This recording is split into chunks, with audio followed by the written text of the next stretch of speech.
ਆਪੋ ਆਪਣੀ ਆਤਮਾ ਦੇ ਭਲੇ ਲਈ ਔਰ ਸੁਰਤ ਨੂੰ ਗੁਰ ਸ਼ਬਦ ਵਿਚਾਰ ਨਾਲ ਜੋੜਨ ਵਾਸਤੇ ਸਰਦਾ ਭਾਵਨਾ ਨਾਲ ਸਤਿਗੁਰਾਂ ਦੀ ਬਖਸ਼ੀ ਹੋਈ ਫਤਿਹ ਬੁਲਾਓ। ਆਖੋ ਜੀ ਵਾਹਿਗੁਰੂ ਜੀ ਕਾ ਖਾਲਸਾ ਵਾਹਿਗੁਰੂ ਜੀ ਕੀ ਫਤਿਹ। ਲੱਖ ਖੁਸ਼ੀਆਂ ਪਾਤਸ਼ਾਹੀਆਂ ਜੇ ਸਤਿਗੁਰ ਨਦਰ ਕਰੇ, ਨਿਮਖ ਏਕ ਹਰਿ ਨਾਮ ਦੇ ਮੇਰਾ ਮਨ ਤਨ ਸੀਤਲ ਹੋਏ। ਇਹ ਬਚਨ ਆਪ ਜੀਆਂ ਨੇ ਬੇਸ਼ੁਮਾਰ ਵਾਰ ਪੜ੍ਹਿਆ ਸੁਣਿਆ, ਤੁਹਾਡੀਆਂ ਅੱਖਾਂ ਦੇ ਸਾਹਮਣੇ। ਲੱਖ ਖੁਸ਼ੀਆਂ ਪਾਤਸ਼ਾਹੀਆਂ ਜੇ ਸਤਿਗੁਰ ਨਦਰ ਕਰੇ। ਆਮ ਜ਼ਿਮੀਂਦਾਰਾਂ ਦੀਆਂ ਟਰਾਲੀਆਂ ਤੇ ਲਿਖਿਆ ਹੁੰਦਾ, ਬੱਸਾਂ ਦੇ ਫਰੰਟ ਸ਼ੀਸ਼ੇ ਤੇ ਲਿਖਿਆ ਹੁੰਦਾ।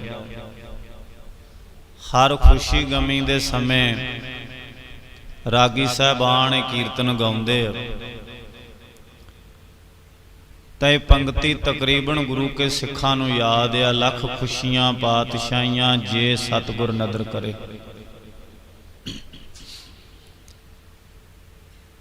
ਗੁਰੂ ਗ੍ਰੰਥ ਸਾਹਿਬ ਮਹਾਰਾਜ ਜੀਆਂ ਦੀ ਪਾਕ ਪਵਿੱਤਰ ਬਾਣੀ ਦੇ ਵਾਸਤੇ ਸਿੱਖ ਕੌਮ ਦੇ ਮਹਾਨ ਭਾਈ ਕਾਹਨ ਸਿੰਘ ਨਾਭਾ ਨੇ ਜਿੱਥੇ ਮਹਾਨ ਕੋਸ਼ ਨਾਂ ਦਾ ਗ੍ਰੰਥ ਲਿਖਿਆ, ਗੁਰਮਤਿ ਮਾਰਤੰਡ ਭਾਗ 2 ਲਿਖੇ ਆ। ਇੱਕ ਉਹਨਾਂ ਨੇ ਗ੍ਰੰਥ ਲਿਖਿਆ, ਉਸ ਗ੍ਰੰਥ ਦਾ ਨਾਂ ਆ ਅਰਥਾ ਅਲੰਕਾਰ। ਗੁਰ ਸ਼ਬਦ ਅਰਥ ਅਲੰਕਾਰ ਕਿ ਗੁਰੂ ਗ੍ਰੰਥ ਸਾਹਿਬ ਮਹਾਰਾਜ ਜੀਆਂ ਦੇ 1430 ਅੰਗ ਵਿੱਚ ਕਿੰਨੇ ਕੁ ਅਲੰਕਾਰ ਆਏ। ਉਹ ਅਲੰਕਾਰਾਂ ਦਾ ਜ਼ਿਕਰ ਭਾਈ ਕਾਹਨ ਸਿੰਘ ਨਾਭਾ ਨੇ ਕੀਤਾ। ਗ੍ਰੰਥ ਤਾਂ ਛੋਟਾ ਜਿਹਾ ਪਰ ਇਹਦੇ ਵਿੱਚ ਰਾਜ ਬਹੁਤ ਛੁਪੇ ਹੋਏ ਆ।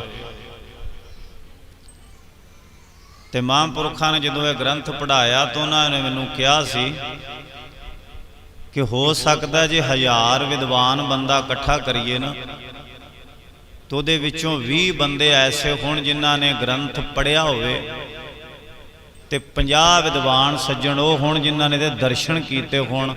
ਮੰਨ ਲਓ ਕਿ 950 ਬੰਦੇ ਨੇ ਪ੍ਰਚਾਰਕ ਨੇ ਉਹ ਗ੍ਰੰਥ ਵੇਖਿਆ ਹੀ ਨਹੀਂ ਹੈ। ਇਹ ਬਦਕਿਸਮਤੀ ਹੈ ਸਿੱਖ ਕੌਮ ਦੀ। ਪਹਿਲਾ ਨੰਬਰ ਤਾਂ ਵਿਦਿਆ ਪੜ੍ਹੀ ਨਹੀਂ ਜਾਂਦੀ। ਜੇ ਵਿਦਿਆ ਪੜ੍ਹੀ ਜਾਏ ਤੇ ਉਹਦੀ ਕਦਰ ਨਹੀਂ ਪੈਂਦੀ, ਜਿਸ ਕਾਰਨ ਕਰਕੇ ਆਪਣਾ ਸਿਲਸਿਲਾ ਐਵੇਂ ਦਾ ਡਾਵਾਂਡੋਲ ਜਿਹਾ ਹੋਇਆ ਪਿਆ। ਸੋ ਰਹੋ ਵਿਚਾਰ, ਜਦੋਂ ਤੁਸੀਂ ਗੁਰੂ ਗ੍ਰੰਥ ਸਾਹਿਬ ਮਹਾਰਾਜ ਜੀਆਂ ਦੀ ਜਪਜੀ ਸਾਹਿਬ ਬਾਣੀ ਪੜ੍ਹੋਗੇ ਨਾ, ਇੱਕ ਬੇਨਤੀ ਕਰਾਂ ਪਹਿਲਾਂ ਤੁਹਾਨੂੰ, ਤੁਸੀਂ ਸਾਰੇ ਜ਼ਿਮੀਂਦਾਰ ਭਰਾ ਬੈਠੇ ਜੇ, ਮੈਂ ਕੋਈ ਸੰਤ ਮਹਾਤਮਾ ਨਹੀਂ ਆ, ਮੈਂ ਵੀ ਜ਼ਿਮੀਂਦਾਰ ਬੰਦਾ ਤੁਹਾਡੇ ਕੋਲ ਆਇਆ। ਬੇਨਤੀ ਹੈ ਵੀ ਜਿੰਨੀ ਤੁਸੀਂ ਸ਼ਾਂਤੀ ਵਰਤਾਓਗੇ, ਆ ਘੜੀ ਮੁੜੀ ਉੱਠਣਾ ਬਹਿਣਾ ਜਾਂ ਆਉਣਾ ਜਾਣਾ, ਬੱਚਿਆਂ ਦਾ ਬੋਲਣਾ ਬੁਲਾਉਣਾ, ਇਹ ਮੈਨੂੰ ਬਹੁਤ ਦੁੱਖ ਦਿੰਦਾ। ਆ ਬਜ਼ੁਰਗਾਂ ਨੂੰ ਪੁੱਛੋ ਜਿਨ੍ਹਾਂ ਨੇ ਖੂਹ ਦੀ ਖੇਤੀ ਕੀਤੀ ਆ। ਖੂਹ ਦੀ ਖੇਤੀ ਜੇ ਕਿਤੇ ਖਾਲ ਦੇ ਵਿੱਚ ਘਾਹ ਦੀ ਇੱਕ ਤ੍ਰਿੜ ਆ ਜਾਂਦੀ ਨਾ, ਤਾਂ ਬਜ਼ੁਰਗ ਕਹਿੰਦੇ ਸੀ ਜਾਂ ਭੇਡ ਪਾਣੀ ਪੀ ਜਾਏ ਤੇ ਉਧਰ ਕਿਆਰੇ ਦੇ ਵਿੱਚੋਂ ਘਾਟਾ ਪੈ ਜਾਂਦਾ ਗਾ। ਘਾਹ ਦੀ ਇੱਕ ਤ੍ਰਿੜ ਜਿਹੜੀ ਖੂਹ ਦੀ ਖੇਤੀ, ਖੂਹ ਦੇ ਖਾਲ ਦਾ ਪਾਣੀ, ਉਹ ਰੋਕ ਲਾਉਂਦੀ। ਤੁਹਾਡਾ ਇੱਕ ਜਣੇ ਦਾ ਉੱਠਣਾ ਬਹਿਣਾ ਬੋਲਣਾ ਇਹ ਮੈਨੂੰ ਜਾਣੀ ਕਿ ਲੀਹੋਂ ਲਾਏਗਾ। ਫਿਰ ਜਿੰਨੀ ਦੇਰ ਸਮਾਂ ਆਪਣੇ ਕੋਲ 1.25 ਘੰਟਾ, ਇਹਨੇ 'ਚ ਆਪਾਂ ਬਹੁਤਾ ਲਾਖਾ ਲੈਣਾ। ਧਿਆਨ ਕੇਂਦਰਿਤ ਕਰੋ ਕਿ ਆਪਾਂ ਗੁਰੂ ਗ੍ਰੰਥ ਸਾਹਿਬ ਮਹਾਰਾਜ ਦਾ ਨਵੇਂ ਮਹੱਲਾਂ ਵਿੱਚ ਪ੍ਰਕਾਸ਼ ਕੀਤਾ। ਆਪਾਂ ਗੁਰਬਾਣੀ ਦੀ ਗੱਲ ਕਰੀਏ, ਨਦੀ ਨਾਦ ਸੰਜੋਗੀ ਮੇਲੇ ਆਪਾਂ ਰੋਜ਼ ਇਕੱਠੇ ਨਹੀਂ ਹੋਣਾ, ਨਾ ਤੁਸੀਂ ਰੋਜ਼ ਬੁਲਾਉਣਾ, ਨਾ ਮੈਂ ਐਡੀ ਦੂਰ ਰੋਜ਼ ਆਉਣਾ। ਮੈਂ ਬੇਨਤੀ ਕਰ ਰਿਹਾ ਸਾਂ, ਜਪਜੀ ਸਾਹਿਬ ਜਦੋਂ ਤੁਸੀਂ ਪੜ੍ਹੋਗੇ 24 ਤੋਂ 26 ਵਾਰ ਜੇ ਸ਼ਬਦ ਆਇਆ। 24 ਵਾਰ ਜਪਜੀ ਸਾਹਿਬ 'ਚ ਉਹ ਜੇ ਸ਼ਬਦ ਆਇਆ ਹੈ ਜਿਸ ਨੂੰ ਇੱਕ ਲਾਂ ਲੱਗੀ ਹੈ, ਲਾਵਾਂ ਦੁਲਾਵਾਂ, ਇੱਕ ਲਾਂ ਲੱਗੀ ਜੇ। 2 ਵਾਰ ਉਹ ਪਾਠ ਆਇਆ ਜਿੱਥੇ ਜਿੱਜੇ ਨੂੰ ਸਿਹਾਰੀ ਲੱਗ ਕੇ ਜੇ ਆਇਆ। ਤਾਂ 24 ਤੋਂ 26 ਵਾਰ ਜਿਹੜਾ ਜੇ ਸ਼ਬਦ ਜਪਜੀ ਸਾਹਿਬ 'ਚ ਲਿਖਿਆ ਹੈ, ਇਹ ਜੇ ਸ਼ਬਦ ਜਿਹੜਾ ਹੈ ਇਹਨੂੰ ਭਾਈ ਕਾਹਨ ਸਿੰਘ ਨਾਭਾ ਲਿਖਦੇ ਨੇ ਵੀ ਇਹ ਗੁਰੂ ਗ੍ਰੰਥ ਸਾਹਿਬ ਮਹਾਰਾਜ ਦੇ ਜਿਹੜੇ ਅਲੰਕਾਰ ਨੇ ਉਹਨਾਂ ਵਿੱਚੋਂ ਇਹ ਸੰਭਾਵਨਾ ਅਲੰਕਾਰ ਹੈ। ਸੰਭਾਵਨਾ ਮਤਲਬ ਹੋ ਸਕਦਾ, ਸਪੋਜ਼ ਦੈਟ, ਵੀ ਮੰਨ ਲਓ ਇਹ ਕੰਮ ਹੋ ਸਕਦਾ। ਤੇ ਮਹਾਰਾਜ ਕੀ ਲਿਖਦੇ ਆ, ਗੁਰੂ ਅਰਜਨ ਦੇਵ ਮਹਾਰਾਜ ਆਦਿ ਰਾਗ ਸ੍ਰੀ ਰਾਗ ਦੇ 60 ਅੰਗ ਦੇ ਉੱਤੇ, ਲੱਖ ਖੁਸ਼ੀਆਂ ਪਾਤਸ਼ਾਹੀਆਂ ਜੇ ਸਤਿਗੁਰ ਨਦਰ ਕਰੇ। ਜੇ ਸ਼ਬਦ ਆ ਗਿਆ ਨਾ ਦੇ ਵਿੱਚ, ਜੇ ਤੋਂ ਭਾਵ ਹੈ ਕਿ ਸੰਭਾਵਨਾ ਹੋ ਸਕਦਾ। ਜੇ ਸਾਡਾ ਗੁਰੂ ਧੰਨ ਸ੍ਰੀ ਗੁਰੂ ਗ੍ਰੰਥ ਸਾਹਿਬ ਮਹਾਰਾਜ ਵਾਹੋ ਵਾਹੋ ਬਾਣੀ ਨਿਰੰਕਾਰ ਹੈ, ਗੁਰੂ ਗ੍ਰੰਥ ਸਾਹਿਬ ਮਹਾਰਾਜ ਸਾਡੇ ਉੱਤੇ ਆਪਣੀ ਨਜ਼ਰ ਅਨਾਇਤ ਕਰਦੇ ਆ, ਤਾਂ ਉਸ ਨਜ਼ਰ ਅਨਾਇਤ ਦੇ ਸਦਕਾ ਸਾਡਾ ਜਿਹੜਾ ਘਰ ਹੈ, ਕੱਖਾਂ ਦੀ ਕੁੱਲੀ ਹੋਵੇ, ਕੱਚਾ ਮਕਾਨ ਹੋਵੇ, ਮਿਡਲ ਕਲਾਸ ਕੋਈ ਪੱਕੇ ਮਕਾਨ ਹੋਣ, ਇੱਕੋ ਹੀ ਛੱਤ ਹੋਵੇ ਦੂਜੀ ਉੱਤੇ ਨਾ ਹੋਵੇ, ਜਾਂ ਫਿਰ ਆਲਾ ਦਰਜੇ ਦਾ ਮਕਾਨ ਹੋਵੇ, ਫਰੀਦਾ ਕੋਠੇ ਮੰਡਪ ਮਾੜੀਆਂ ਵੱਡੀ ਹਵੇਲੀ ਹੋਵੇ, ਤਾਂ ਉਸ ਘਰ ਦੇ ਵਿੱਚ ਲੱਖਾਂ ਖੁਸ਼ੀਆਂ ਤੇ ਲੱਖਾਂ ਪਾਤਸ਼ਾਹੀਆਂ ਜਿਹੜੀਆਂ ਬਰਕਰਾਰ ਹੋ ਜਾਂਦੀਆਂ ਇੱਕ ਗੁਰੂ ਗ੍ਰੰਥ ਸਾਹਿਬ ਮਹਾਰਾਜ ਦੀ ਸਵੱਲੀ ਨਜ਼ਰ ਦੇ ਸਦਕਾ। ਆਖੋ ਸਤਨਾਮ ਸ੍ਰੀ ਵਾਹਿਗੁਰੂ। ਜੇ ਇਥੋਂ ਨਜ਼ਰ ਉਪੱਠੀ ਹੋ ਜਾਏ ਤਾਂ ਰਾਗੀ ਜੀ ਰੋਜ਼ ਪੜ੍ਹਦੇ ਆ, ਨਜ਼ਰ ਉਪੱਠੀ ਜੇ ਕਰੇ ਸੁਲਤਾਨਾ ਘਾਓ ਕਰਾਇੰਦਾ, ਲੱਖ ਖੁਸ਼ੀਆਂ ਪਾਤਸ਼ਾਹੀਆਂ ਜੇ ਸਤਿਗੁਰ ਨਦਰ ਕਰੇ। ਜੇ ਸ਼ਬਦ ਆ ਗਿਆ ਤੇ ਨਦਰ ਉਪੱਠੀ ਜੇ ਕਰੇ ਸੁਲਤਾਨਾ ਘਾਓ ਕਰਾਇੰਦਾ। ਜੇ ਨਦਰ ਉਪੱਠੀ ਹੋ ਜਾਏ ਤਾਂ ਬਾਦਸ਼ਾਹ ਵੀ ਘਾਹ ਖੋਦਦੇ ਵੇਖੇ ਨੇ ਦੁਨੀਆ ਦੇ ਅੰਦਰ। ਸ਼ਾਹਜਹਾਨ ਦੀਆਂ ਮੁਸ਼ਕਾਂ ਵੱਜੀਆਂ ਸਨ, ਦਿੱਲੀ ਤੋਂ ਬੰਦੀ ਬਣਾਇਆ ਹੋਇਆ ਆਗਰੇ ਦੇ ਕਿਲੇ ਦੀ ਕੈਦਖਾਨੇ ਦੀ ਕੈਦ ਕੱਟਣ ਵਾਸਤੇ ਜਾ ਰਿਹਾ ਸੀ। ਸਿਪਾਹੀਆਂ ਨੂੰ ਆਖਿਆ ਮੇਰੀਆਂ ਮੁਸ਼ਕਾਂ ਤੇ ਖੋਲ ਦਿਓ, ਮੈਂ ਅੱਜ ਜ਼ਿਮੀਂਦਾਰ ਦਾ ਛੋਲਿਆਂ ਦਾ ਖੇਤ ਆ, 4 ਬੂਟੇ ਪੱਟ ਕੇ ਅੱਗ ਬਾਲ ਕੇ ਭੁੰਨ ਕੇ ਹੋਲਾਂ ਭੁੰਨ ਕੇ ਖਾ ਲੈਣਾ। ਉਹਨਾਂ ਆਖਿਆ ਨਾ, ਜਦੋਂ ਤੂੰ ਬਾਦਸ਼ਾਹ ਸੈਂ ਤੇਰੇ ਹੁਕਮ ਅੱਗੇ ਸਿਰ ਝੁਕਾਉਂਦੇ ਸਨ, ਤੇਰੇ ਪੁੱਤਰ ਦਾ ਹੁਕਮ ਆ ਕਿ ਇਹਨੂੰ ਪਾਣੀ ਦੀ ਘੁੱਟ ਵੀ ਨਹੀਂ ਦੇਣੀ ਆਗਰੇ ਪਹੁੰਚਣ ਤੱਕ। ਤਾਂ ਆ ਮੁਸ਼ਕਾਂ ਬੰਨੀਆਂ ਪਿੱਛੇ ਗੋਡਿਆਂ ਭਾਰ ਹੋ ਕੇ ਤੇ ਸ਼ਾਹਜਹਾਨ ਬਾਦਸ਼ਾਹ ਨੇ ਉਹ ਛੋਲਿਆਂ ਦੇ ਬੂਟਿਆਂ ਨੂੰ ਚੱਕ ਮਾਰ ਮਾਰ ਕੇ ਥੋੜੀ ਬਹੁਤੀ ਪੱਲੀ ਖਾ ਕੇ ਗੁਜ਼ਾਰਾ ਕੀਤਾ। ਬਾਬੇ ਨਾਨਕ ਦਾ ਹੁਕਮ ਸੱਚ ਹੋ ਗਿਆ। ਸ਼ਾਹਜਹਾਨ ਬਾਦਸ਼ਾਹ ਕਿਹੜੇ ਵੇਲੇ ਆਉਂਦਾ ਤੇ ਬਾਬਾ ਨਾਨਕ ਆਸਾ ਕੀ ਵਾਰ ਦੀਆਂ 24 ਪੌੜੀਆਂ ਕਦੋਂ ਚਾਰਦੇ ਨੇ, ਕਿੰਨਾ ਫਰਕ ਆ ਸਮੇਂ ਦਾ। ਨਦਰੇ ਉਪੱਠੀ ਜੇ ਕਰੇ ਸੁਲਤਾਨਾ ਘਾਓ ਕਰਾਇੰਦਾ। ਹੁਣ ਬੇਨਤੀ ਜਿਹੜਾ ਜੇ ਸ਼ਬਦ ਆ, ਇਹ ਜੇ ਜਿਹੜੇ ਆਪਾਂ ਜੇ ਮੁਥਾਜ ਜਾਂ ਜੇ ਦੇ ਬਜ਼ੁਰਗਾਂ ਕਹਾਵਤ ਬਣਾਈ ਵੀ ਜੇ ਕਿਸੇ ਨੇ ਵਿਆਹ ਹੀ ਨਹੀਂ ਹੈ, ਵੀ ਜੇ ਕੰਮ ਆ ਹੋ ਜਾਂਦਾ ਤੇ ਇੰਜ ਹੋ ਜਾਣਾ ਸੀ। ਮਹਾਰਾਜ ਕਹਿੰਦੇ ਆ ਲੱਖ ਖੁਸ਼ੀਆਂ ਪਾਤਸ਼ਾਹੀਆਂ ਜੇ ਸਤਿਗੁਰ ਨਜ਼ਰ ਕਰੇ।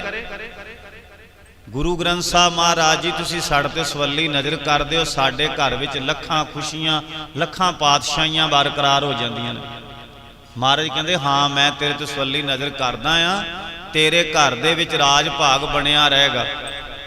ਮਹਾਰਾਜ ਮੈਂ ਤੈਨੂੰ ਯਾਦ ਤੇ ਕਰਨਾ ਵਾ, ਨਮਸਕਾਰ ਵੀ ਕਰਨਾ, ਬਾਣੀ ਪੜ੍ਹਨਾ ਵਾ, ਪਰ ਮੇਰੇ ਘਰ ਦੇ ਵਿੱਚ ਉਹੋ ਜਿਹੀ ਸਥਿਤੀ ਬਣ ਨਹੀਂ ਸਕੀ ਜਿਹੋ ਜੀ ਮੈਂ ਚਾਹੁੰਦਾ ਸਾਂ।